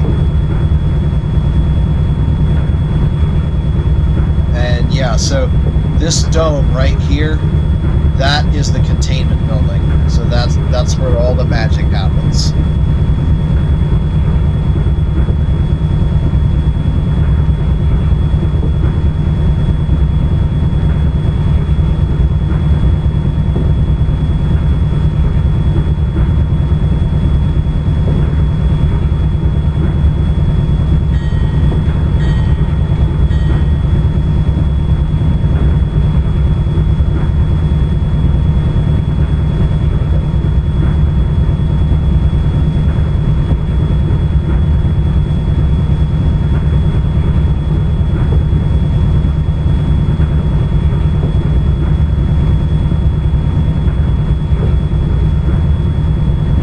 Up ahead on the other side of the river, you can see a control tower. That is the Harrisburg International Airport.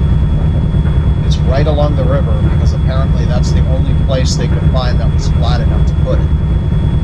And it is, despite being an international airport, it is a single tarmac strip, so that means two runways.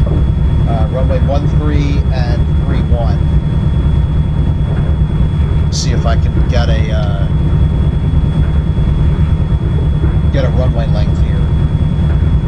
It looks pretty short.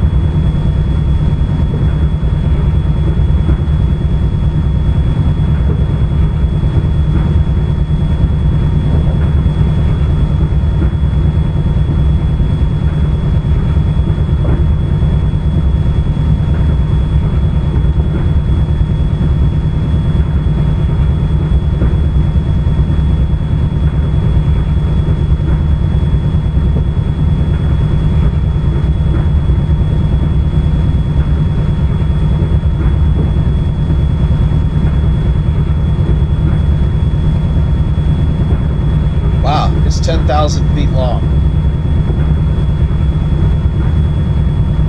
Now there's another airport that's very close to it called Capital City, and it's got two tarmac strips. That's got a 5,000 foot runway and a 3,800 foot runway. So the big stuff has to use Harrisburg. The smaller stuff can use Capital City and has more options.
Blare. Ooh, man, plowed the nose right into the ground.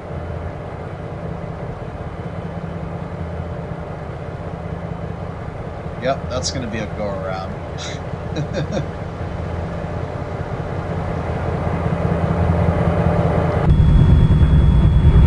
Oh, that was quite a sight to behold.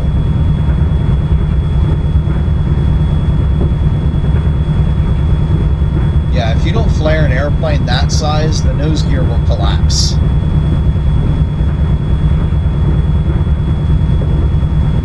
If you don't flare a small airplane that has retractable gear, your propeller will strike the ground.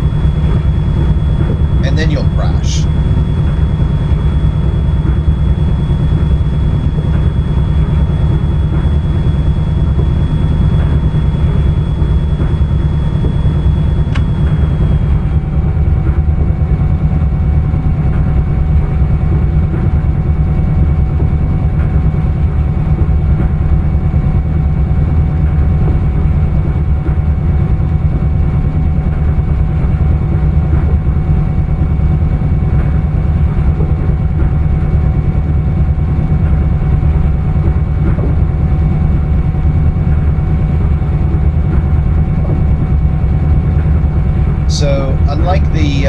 Unlike before, there's not really much on this side of the river in terms of interlockings.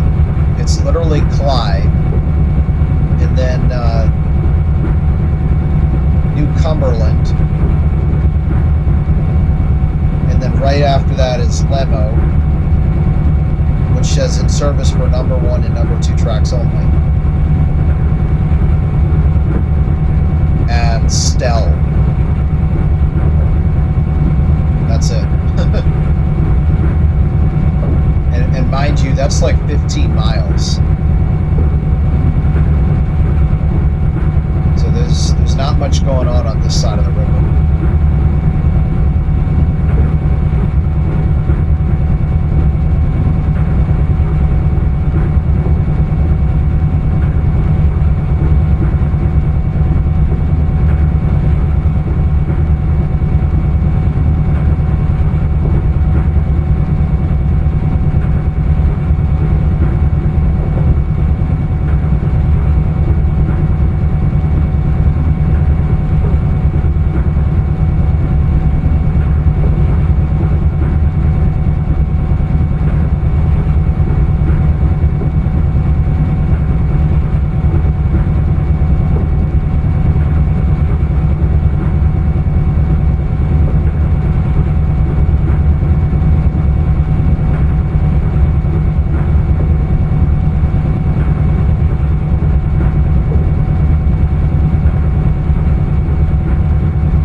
There was no interlocking sign there.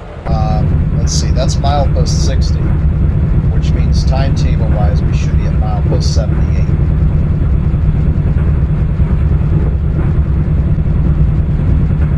And milepost 78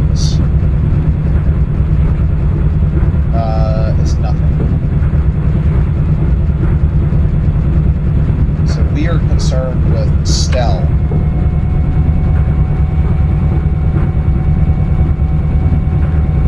That should be at 62.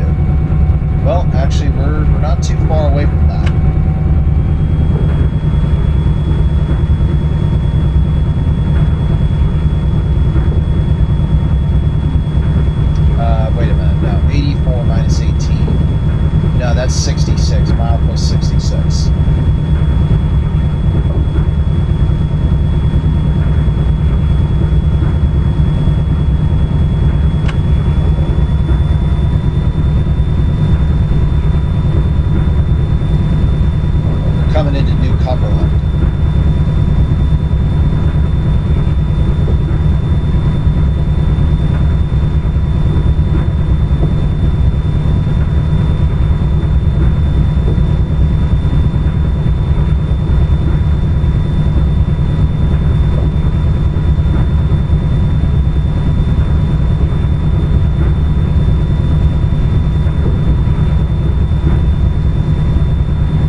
is the Susquehanna River Bridge, I-76, otherwise known as the Pennsylvania Turnpike, right there.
This is New Cumberland,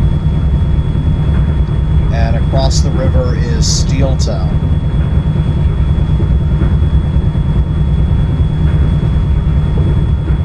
That's where the Bethlehem steel plants used to be.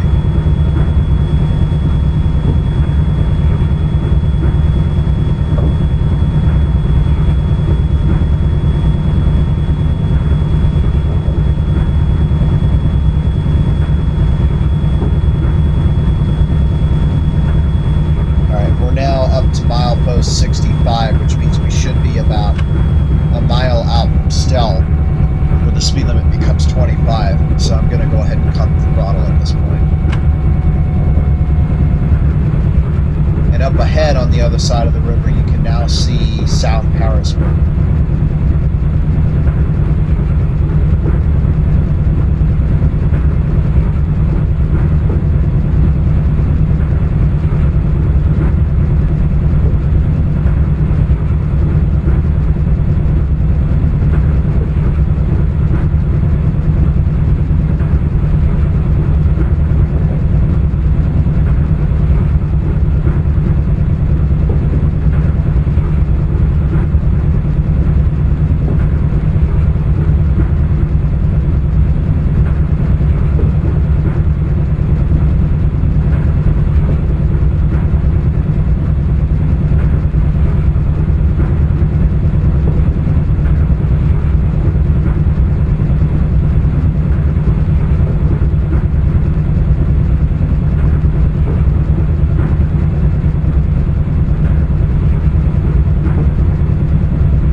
On the right is the John Harris Memorial Bridge carrying Interstate 83. I-83 is a shorter two-digit interstate which connects Baltimore, downtown Baltimore, with Harrisburg and the north end of Harrisburg. And it functions in part as part of the Harrisburg.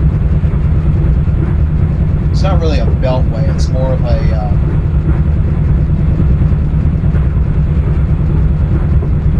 well, I guess you could call it a beltway because highways encircle the entire city when you count I-81.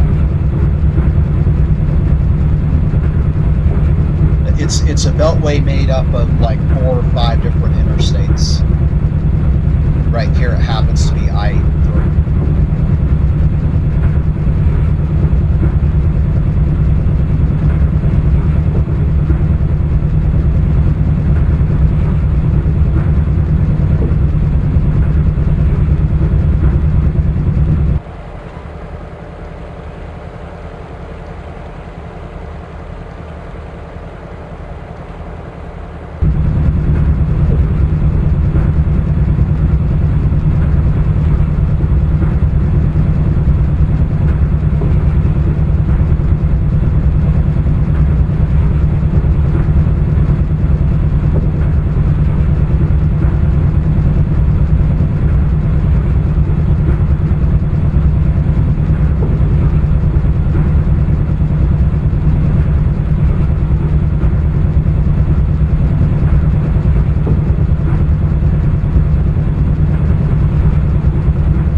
Guess is this interlocking here is Stell.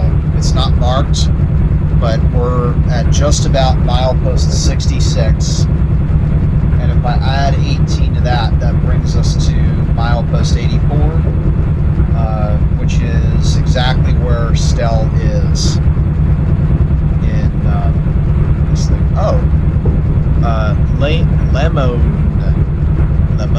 something like that. So that is milepost 83.2, and that could mean Lamo interlocking, in which case we are 1 mile from Stell interlocking. So that would put Stell at milepost, yes, okay, Lamo. Okay, so I'll know in the future, this is the warning site for slowing to,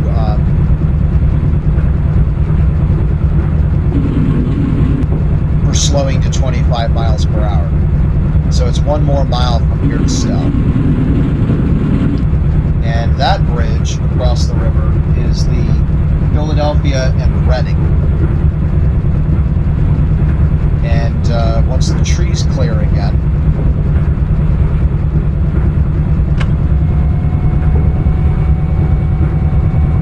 that is downtown Harrisburg.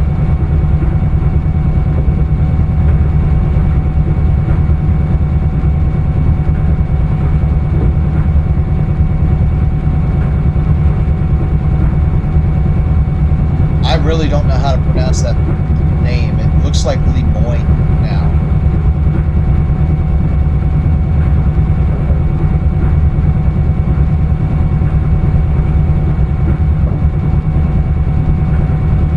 Actually, there were 2 bridges. The first one was the Philadelphia and Reading. The second one is the now gone Cumberland Valley Railroad Bridge. Well, actually, it might not be gone.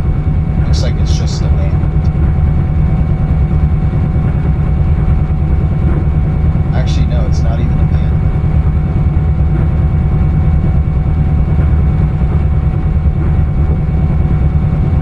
Looks like it's disused.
this is unlabeled. This must be Stell here.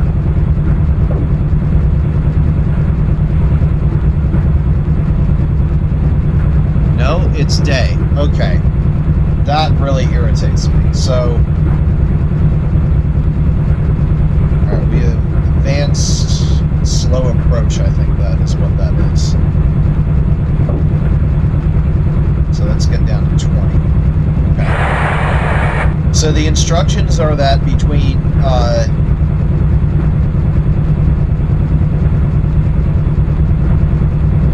Stell and day 25, but then at day 15.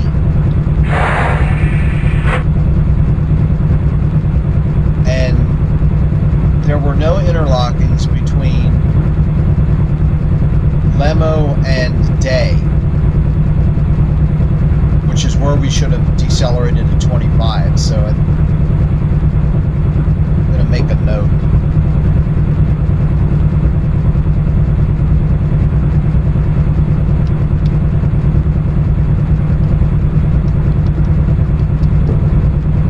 No Stell for the future.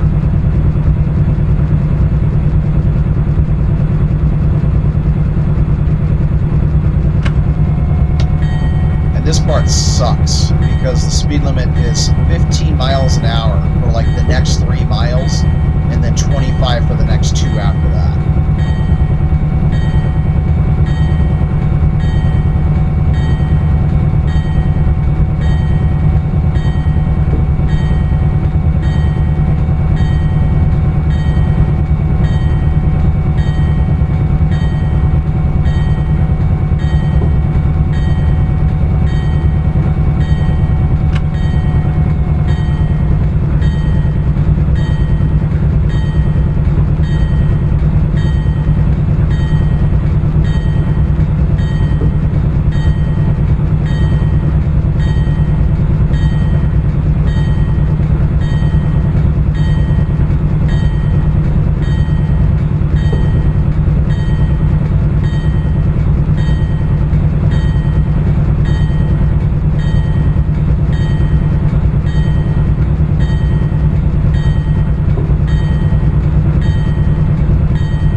end of this, we're looking for hip interlocking.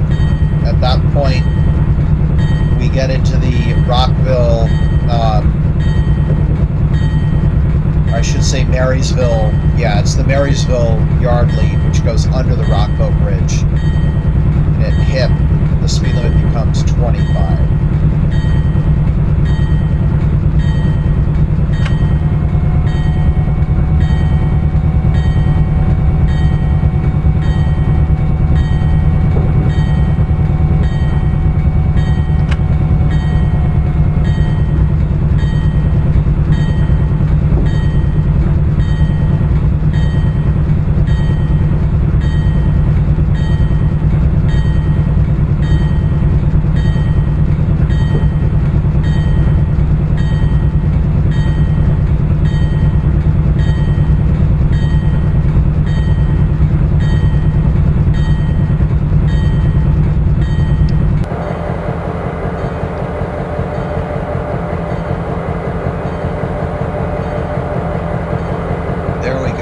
Starting to see some sky color changes.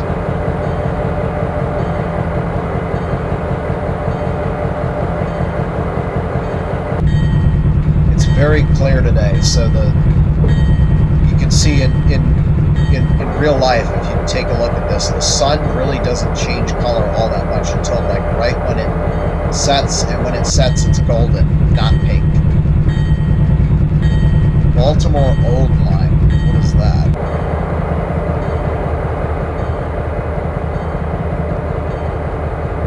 I guess that's referring to the ex-Northern Central branch. That's not very descriptive. Baltimore Old Line.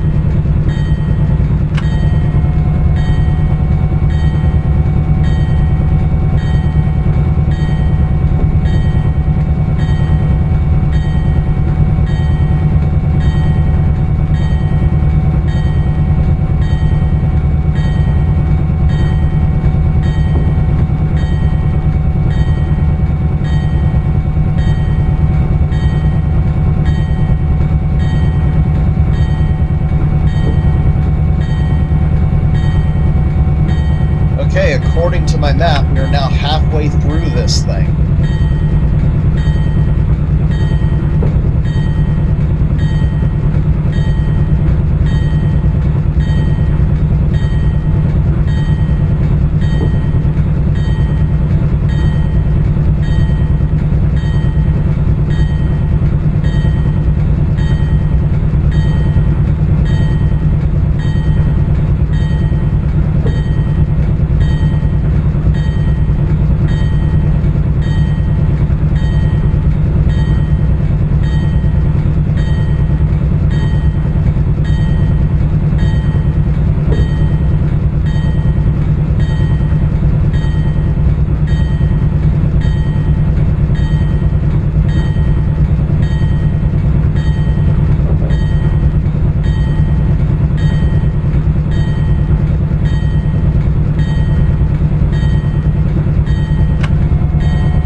Oh, thank goodness.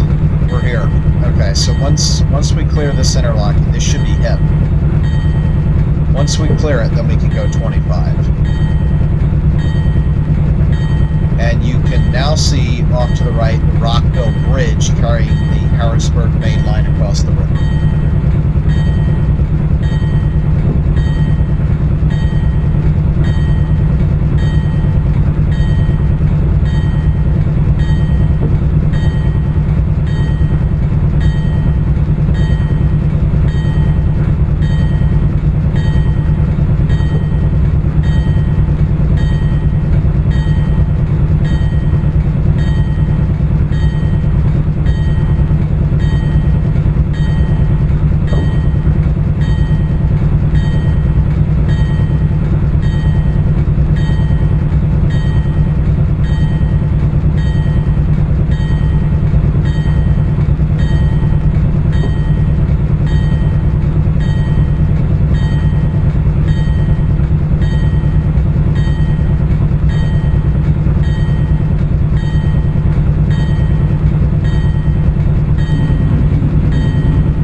All right, we're clear. Speed limit's 25.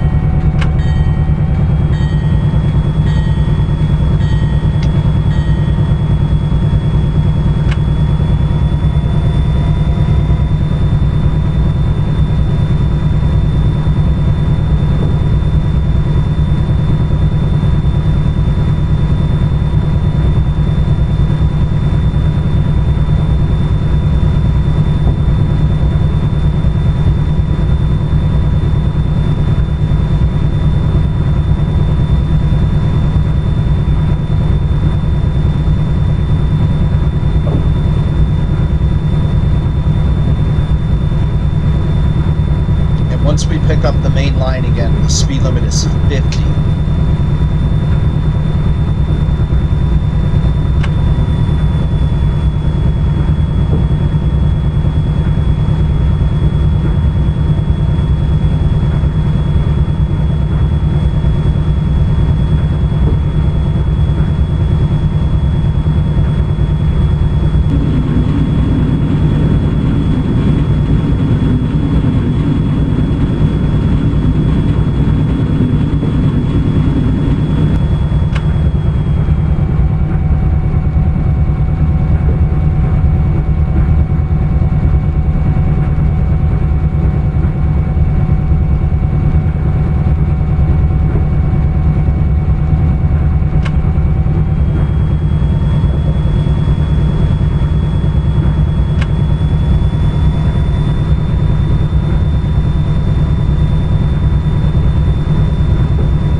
By the way, I forgot to point it out, but if you'll notice, the catenaries silently disappear.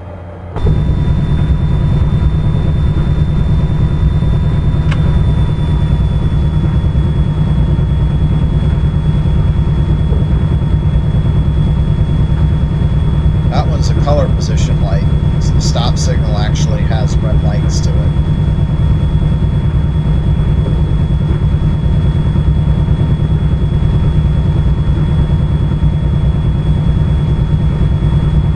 Alright, once we clear this interlocking, we have a clear signal.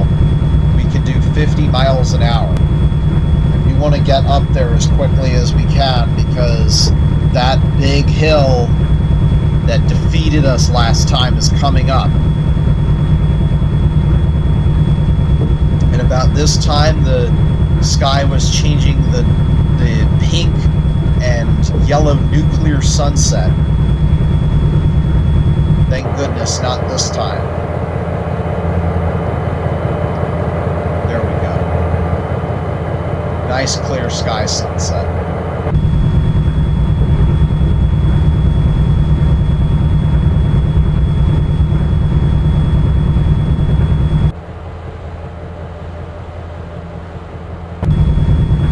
All right, here we go. Afterburners, 50 miles an hour.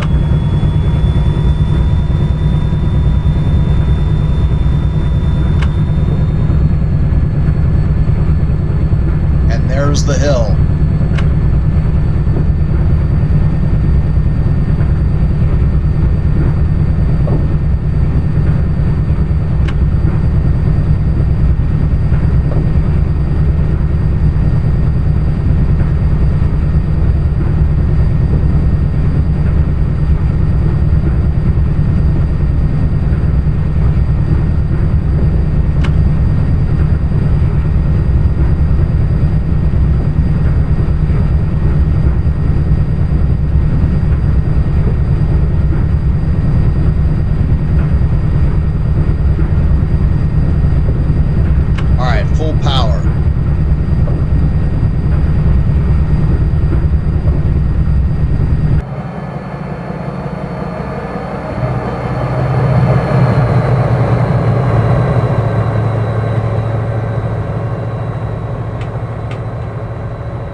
Sometime I noticed that coal tower. Sometime I should take the T1 or the K4S out this way. Although the trackage sucks. Alright, this is perfect. We're going to be coming right up to the speed limit just as we're hitting the grade.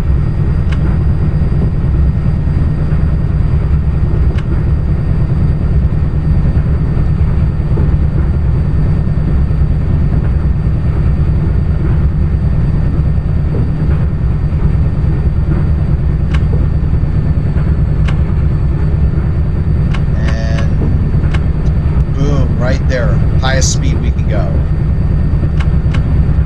And we're going up full power.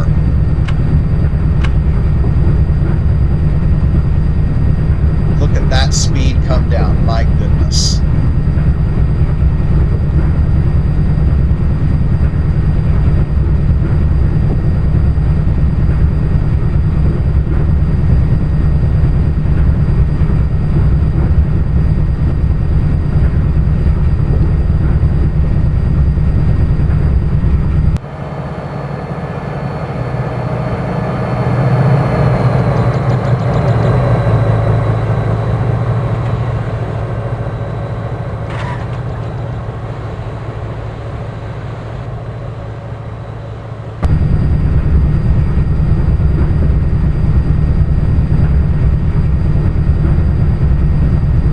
This is right where it got really, really tough last time.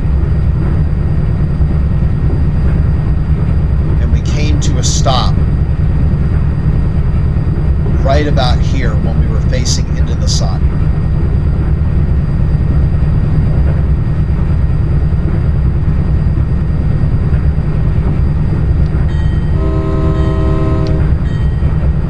But it says that our projected speed will be 17 miles an hour in a minute, and we're starting to level off here. I think we're gonna make it through this. We're now in the 20s,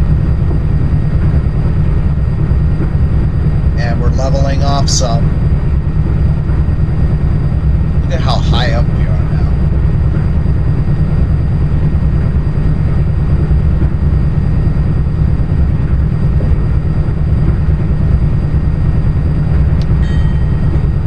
Okay, if you look, our projected speed has now leveled off.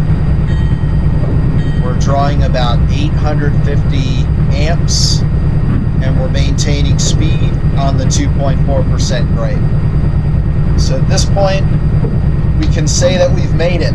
We are going to Lewistown.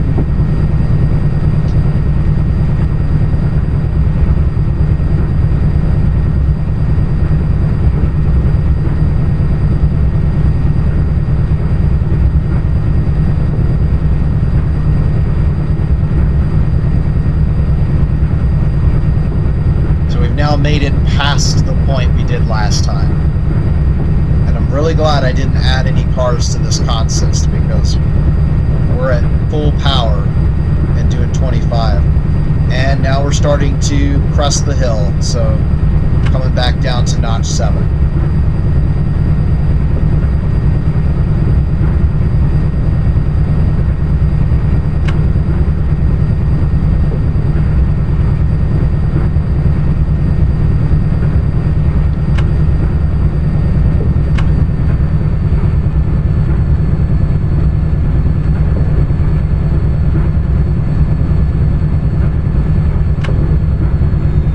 That's it, power to idle.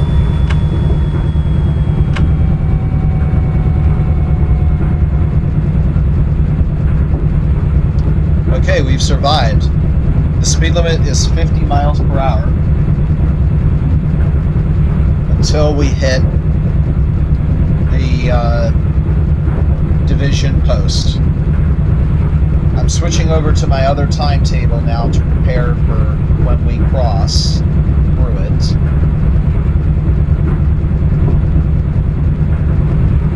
We've got speeds, Allegheny Division. We want until, I think, milepost 180. Oh, well, this is nice and easy. 50, 50, 50. No matter what track we're on, we're always doing 50 miles an hour.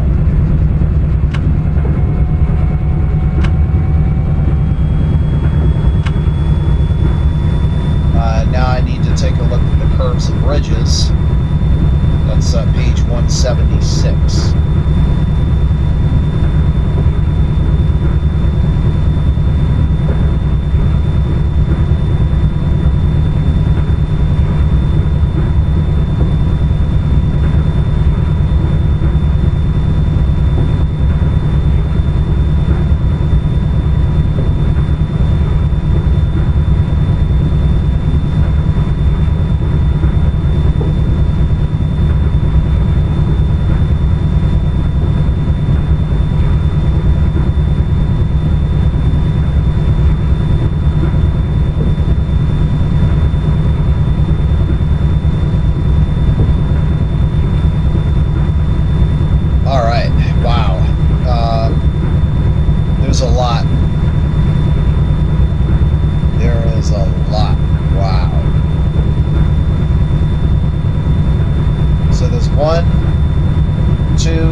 Exceptions that look like it apply to us. Oh, we need to go faster.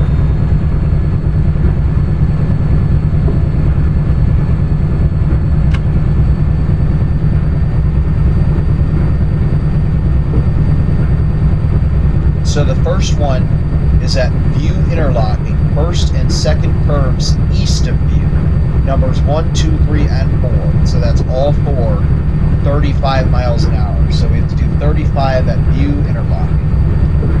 Let's see, View Interlocking is at, let's see, Mainline, Philadelphia to Chicago. Oh, that's the Pittsburgh. I got the wrong. There we go. View Interlocking is milepost 119.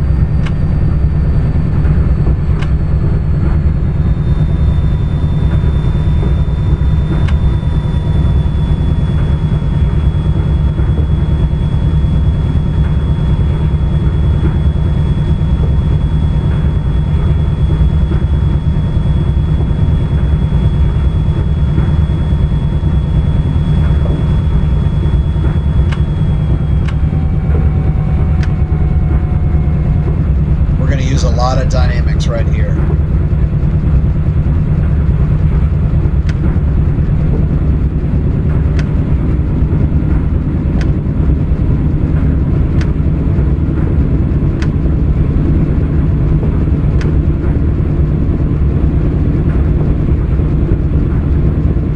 Not enough air brakes.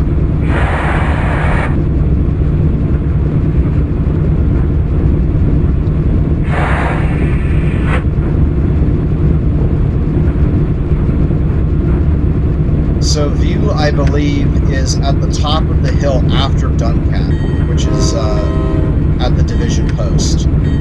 So basically, once we hit the Juniata River, that's the time to begin deceleration.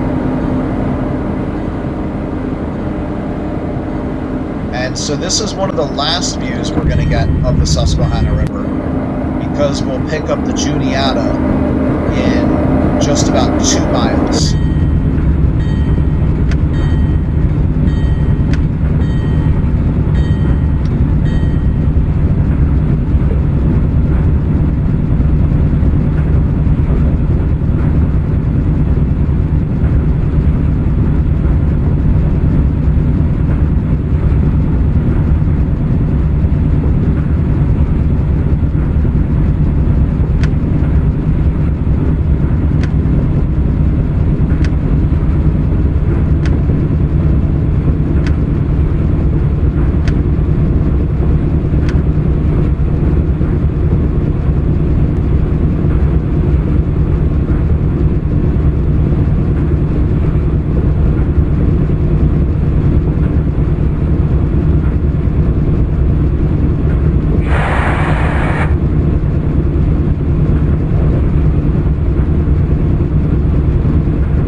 Something must be jacked up with the physics on this train. Not only did I need the air brakes, but if it weren't for the fact that the grade terminated there, I would have needed additional service applications. When we start getting to that kind of a gradient, that's when you start setting handbrakes.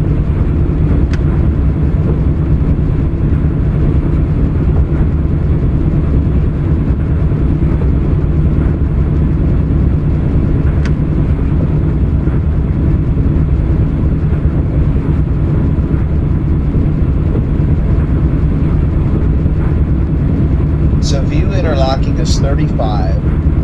The next one that we're concerned after that is a 40 between milepost 153 and Mifflin. The good thing is just about all of these speed limits are named after an interlocking, which I know for a fact is on the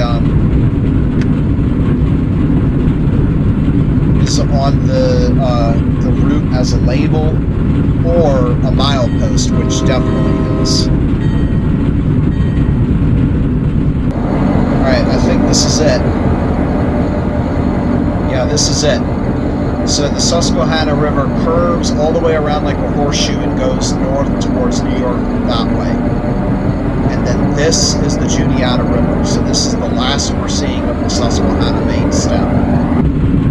The Juniata is a main tributary, though, so we're not by any means leaving the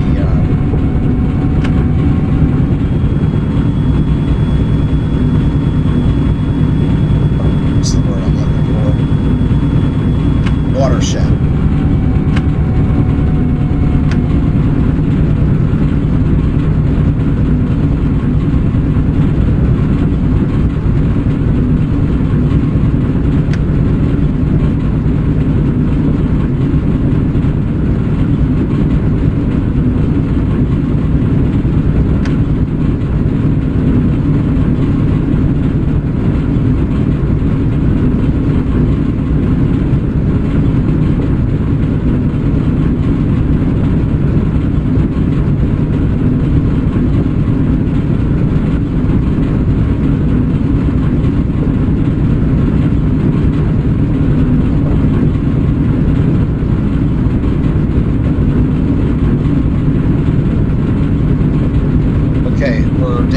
Duncannon now.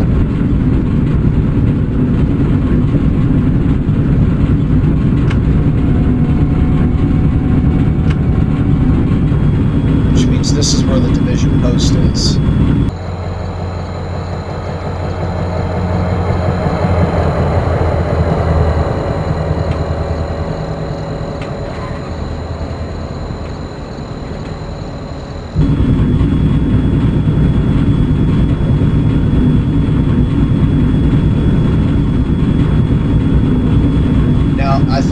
should say first and second curves east of, yeah, so it's before View.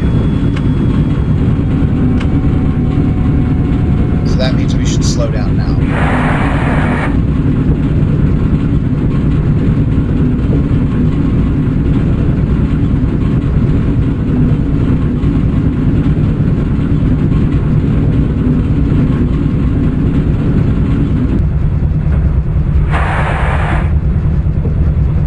Wait a minute. View interlocking. That seems mispositioned. The division post is at, let's see, 119.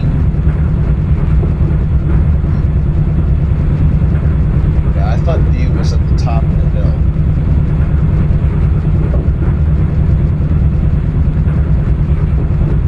Let me take a look at the Norfolk Southern timetable, because I think that's a little bit. I didn't remember this being the case. Harrisburg line.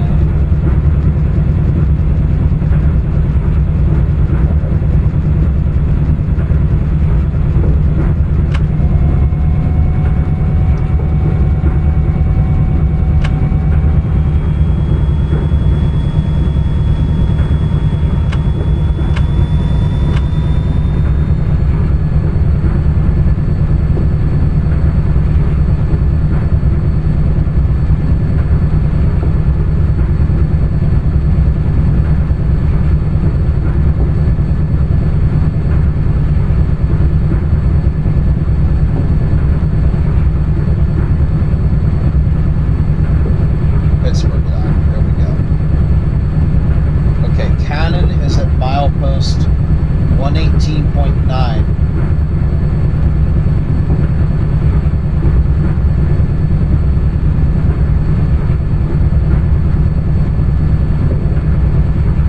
Let's see, Pittsburgh division. So I actually have to switch timetables here. There we go. Pittsburgh line.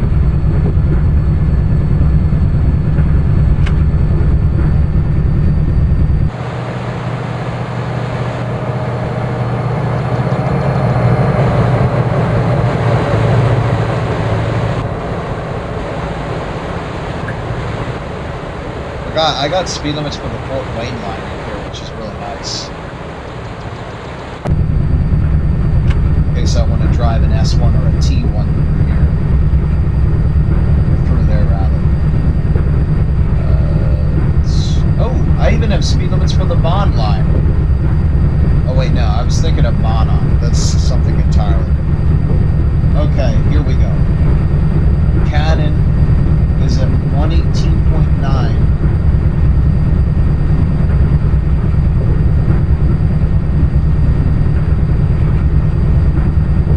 Actually, View interlocking doesn't show up anywhere on this.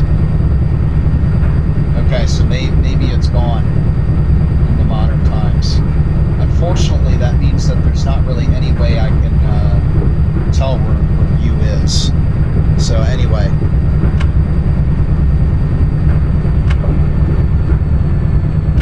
At this point, we'll just have to keep pressing forward. The next concerning speed limit that I have coming up that we'll have to slow down for is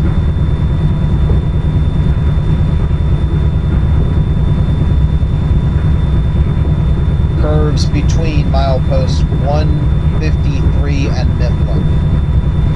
40. So I need advance warning that we're coming into Mifflin. Mifflin is at milepost 153, and the next thing before that is Port at milepost 133. That doesn't really help. So if that's the case, I'm going to have to use scenery clues, which is really difficult. Let's see, there's Newport, Millerstown. Yep, I've seen those before. Okay, there's lots of things. Thompsontown, I know that. Tuscarora, Port Royal. Yeah, these are all on here. Okay, so Port Royal's the last one before Mifflintown. The question, though, is it says milepost 153 and Mifflin.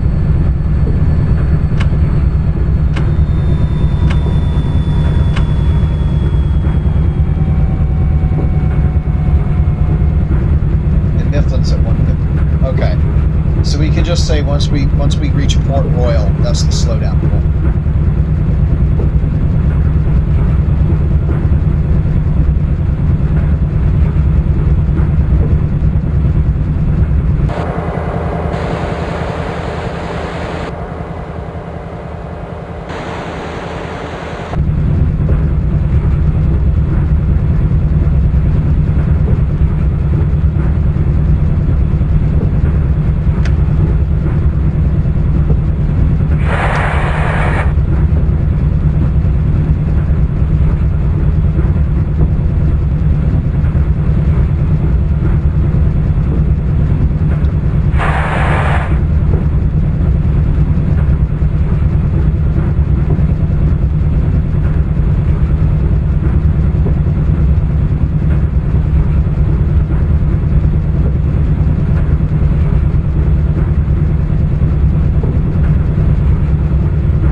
Yeah, I forgot about this. The really crappy signals start coming up because apparently the track isn't built right.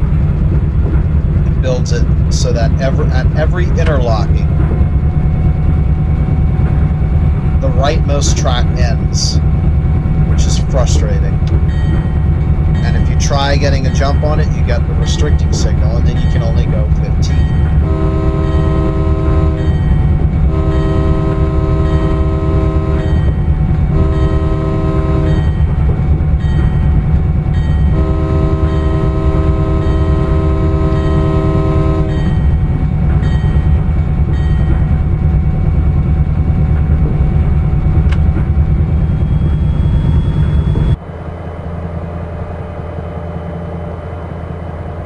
Sun's going down.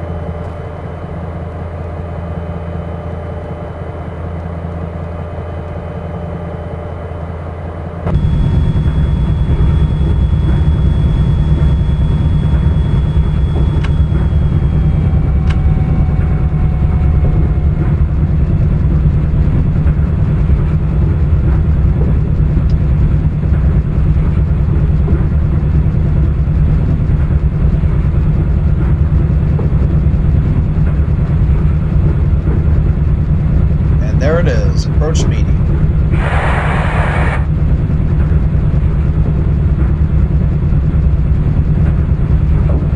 Heck, if there's enough of these, we won't even have to worry about the speed limit because we'll be going 30 miles an hour.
wouldn't look at that.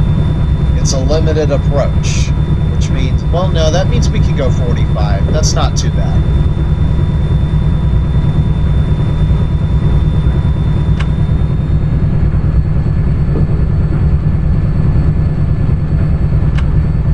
Once we clear the interlocking, we can do 45 until whatever the next signal is.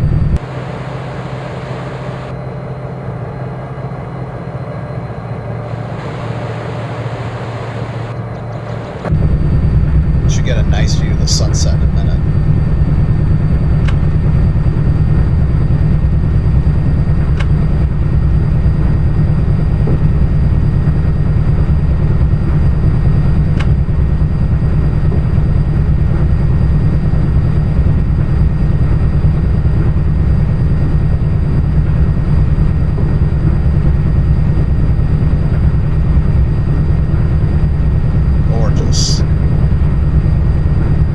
Realistically gorgeous.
Is this a track pan?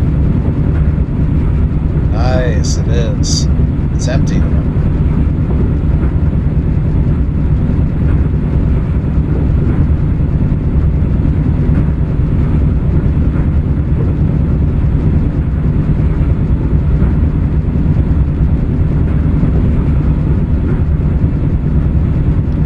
Looks like it goes uphill, so we should be able to let the gradient take care of whatever slowdown we need to do.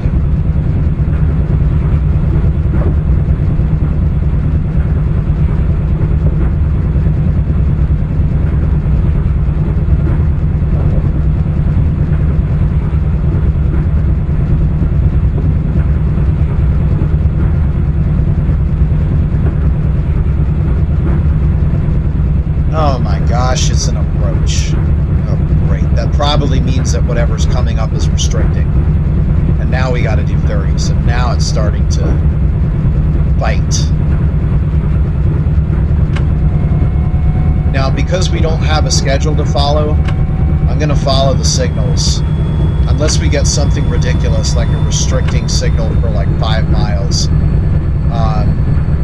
But yeah, I've already made the decision that when I'm doing passenger services from now on, I'm ignoring those signals. I'm not slowing down to 30 miles per hour every so often. When I say every so often, I mean like literally half the journey is at 30 miles an hour.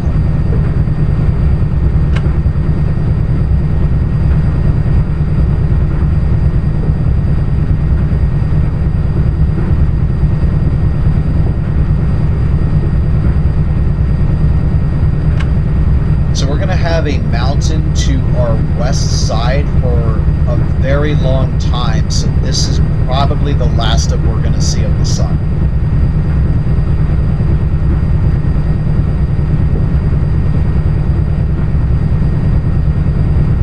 Yeah, judging by how low it is, I'm going to say that this is the last we're going to see.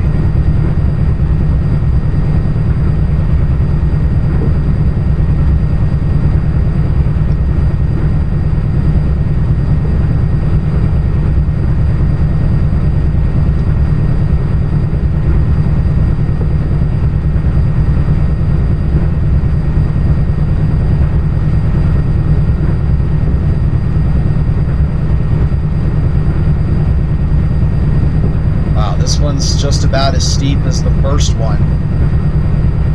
We're down to 24 miles an hour.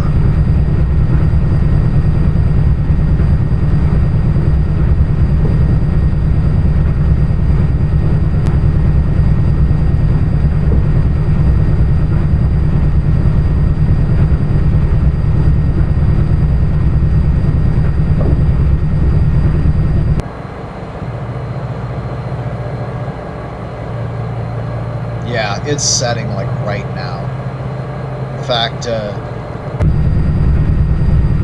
you can tell because the shadows will disappear for things that are still exposed to the sunlight. And I don't really see any shadows remaining. So I think it's gone.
And it's not even, yeah, it's okay. This is the one that I absolutely hate. This is another thing that I think I'm actually going to fix in the route. This is absurd. This signal means now that we need to do 20 miles an hour for the next 2.5 miles, which I am not doing. I'll take this at 20 miles an hour, but that's the extent that I'm treating this restricting signal. I mean, this is absurd. It's a main line train.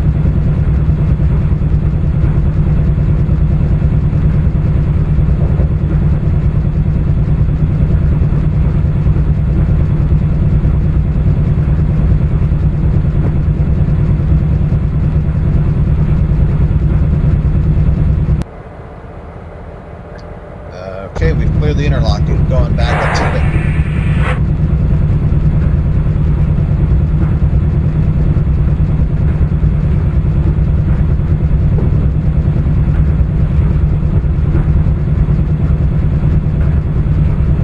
So effectively, we treated that signal as a slow clear. So in other words, do restricting speed, but then once you get past the signal, you can speed back up again. Yeah, I really ought to just reprogram like all of those signals. Assuming I might not have the route editor I need to do that, but I'm gonna do as much as I can to get those signals to give me full speed ahead. Now, if it's certain signals where you're going from, you know, the number 2 to the number 3 and going against traffic, then okay, I totally understand. And I'm going to leave those. But what I am going to do is create a single path where you can go westward and a single path where you can go eastward, where you don't get any of those. Like the track geometry never looked like that. Okay, we should be coming into Newport now.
Newport. Then next will be Millerstown, Thompsontown, Tuscarora, and then Port Royal, where we worry about the speed limit.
weren't even close. If we didn't make that if we made that first hill, this one would have killed us. There's like there was no way around it. We were definitely doomed to fail last time.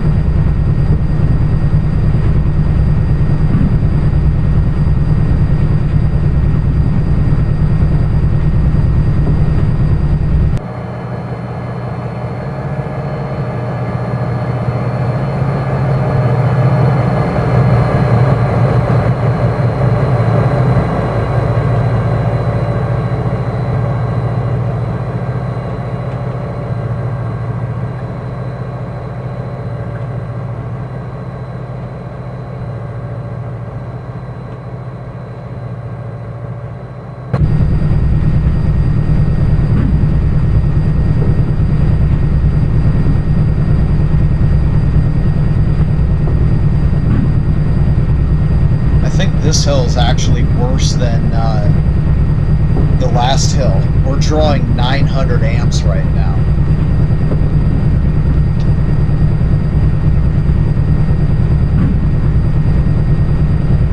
We have settled out at 25 miles an hour though, so we're good.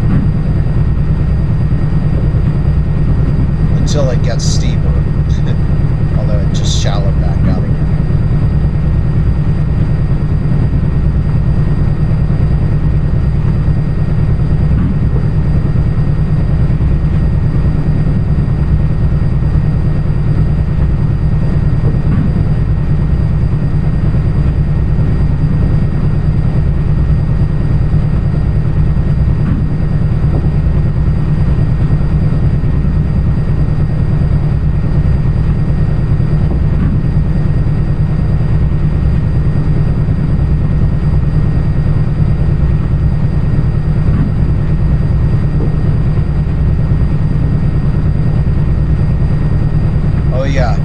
It's steeper. We're now drawing 950, and I think I saw like 2.9% per second, and we've slowed down to 23.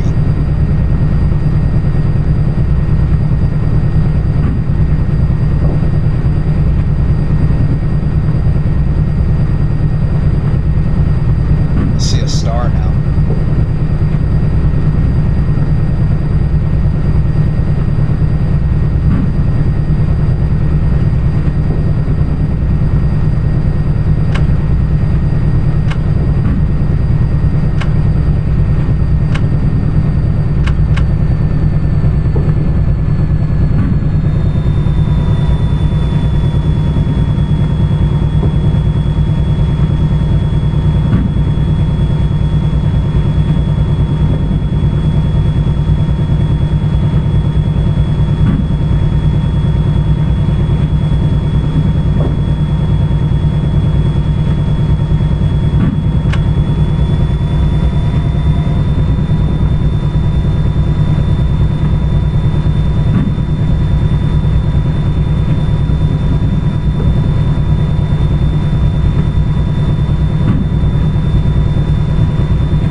Tuscarora, Port Royal. And then at Port Royal, we keep our speed below 35. Or wait, no, it's 40.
This hill's a 3.7.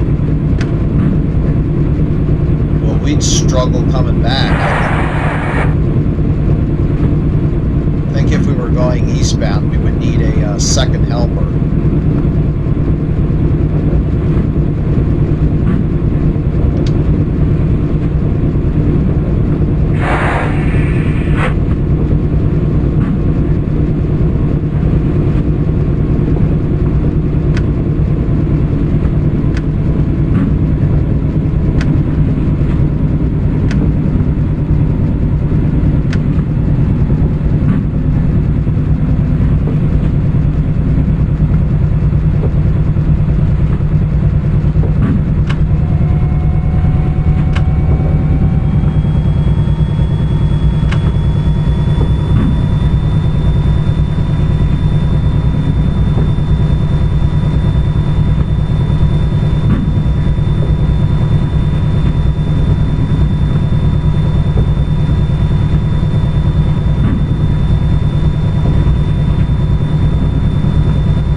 actually have a place for Mexico. Okay. Wasn't sure if it was going to show up or not, but it did. So that means we're halfway between Tuscarora and Port Royal.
So in Port Royal, there's a long straightaway that starts now, and at the end of the straightaway, we need to be doing 40, and then we do 40 until we get to Mifflintown.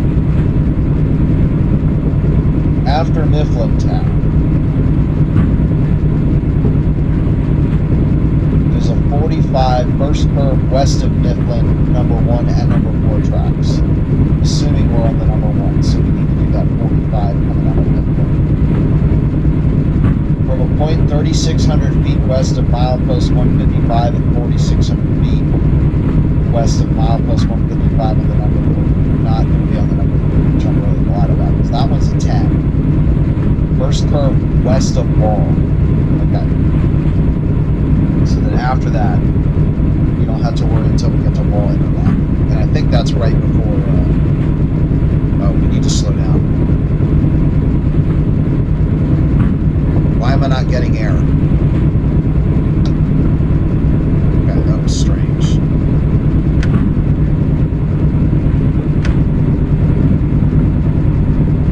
So I got an air pipe reduction, but not a indication of brake cylinder application.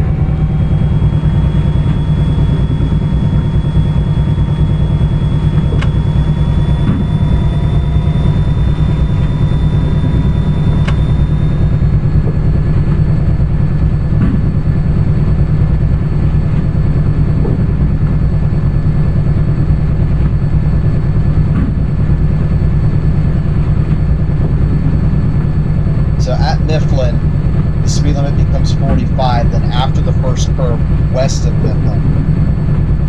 Here's another one of these signals. It's not showing up, but it's red.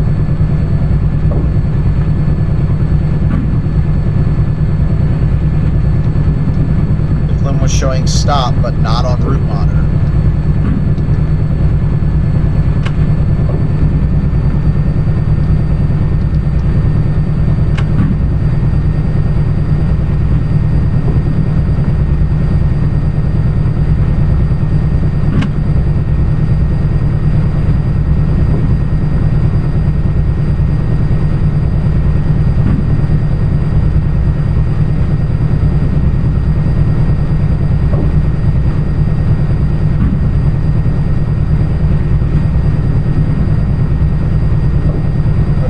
Next curve is going to be a 45, and then the speed limit goes away and we're back to 50. Actually, we're not quite in Midland Town right now, so I think it's the next one after this one.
Speed limit now 45.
Until Wall, and then the first curve west of Wall is a 45.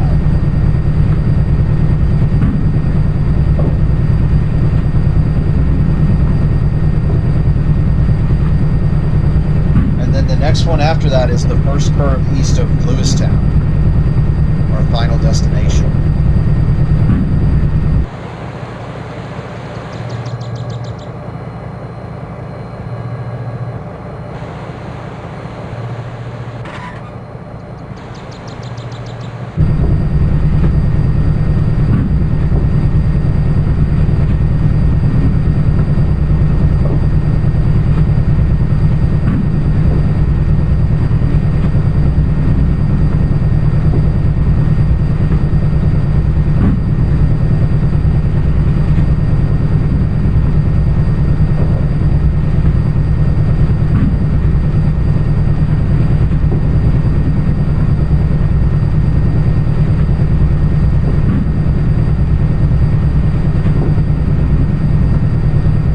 You look at that, it's an approach medium. Now we have to go 30.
got a limited approach.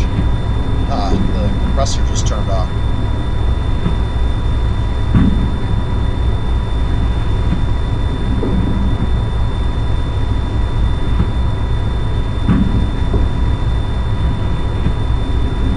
So that means we can go up to 45 and then await the instruction at the next signal. Let's see. We're in Denholm, which means that we are, looks like, about 8 miles from our final destination of Lewistown.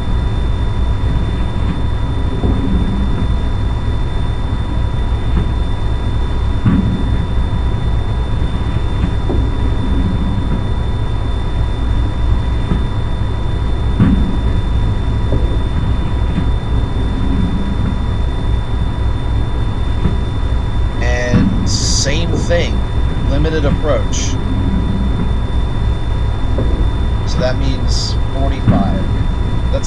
I keep forgetting that we're driving a freight train, so 45 isn't really that slow, especially for the mountains.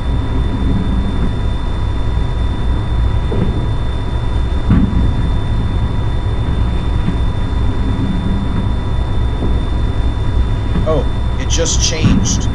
I think that signal's not in the right position, so it changed to a limited clear, which means now we can go full speed at 50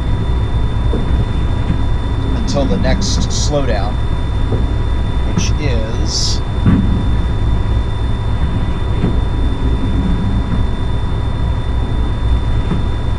the first curve west of Wall, which is 45.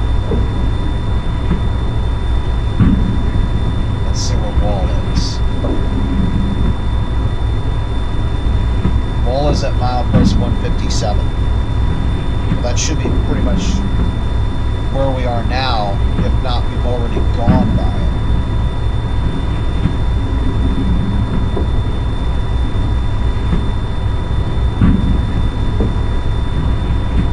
So if that's true, then the next one is the first curve east of Lewistown.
Advanced approach.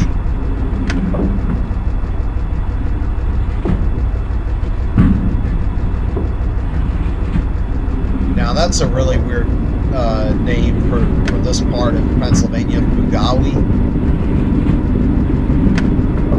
So we're going down to 30.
the same thing we did last time. When we encounter the restricting, we're going to treat it as a slow clear.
those lights off in the distance that look like an ocean liner,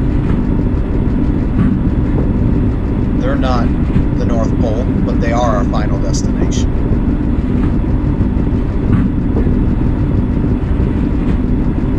And with that, we need to get down to 35.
They did a nice job on that. I've actually seen this station in real life.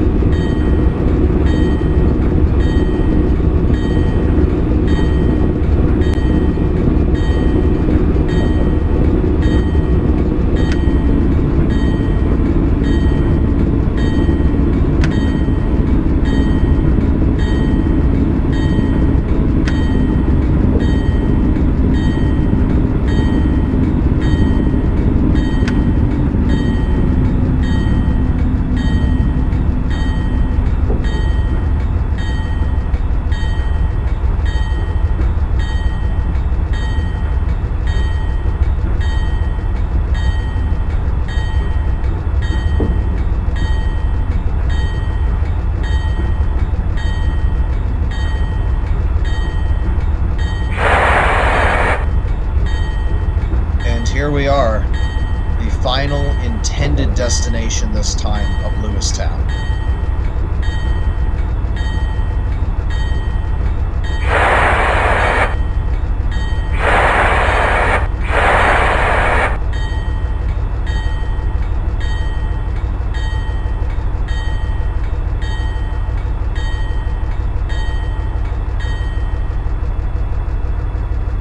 So let's see, that was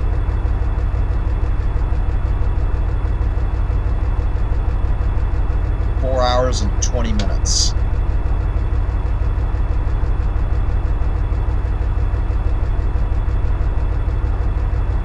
Well, I'm glad I didn't add any cars to this consist because we definitely needed all the power that we had. But we fixed two things. We fixed finishing this. We fixed this consist, so now it's mountain worthy. And I fixed the sunset as well, which is fantastic.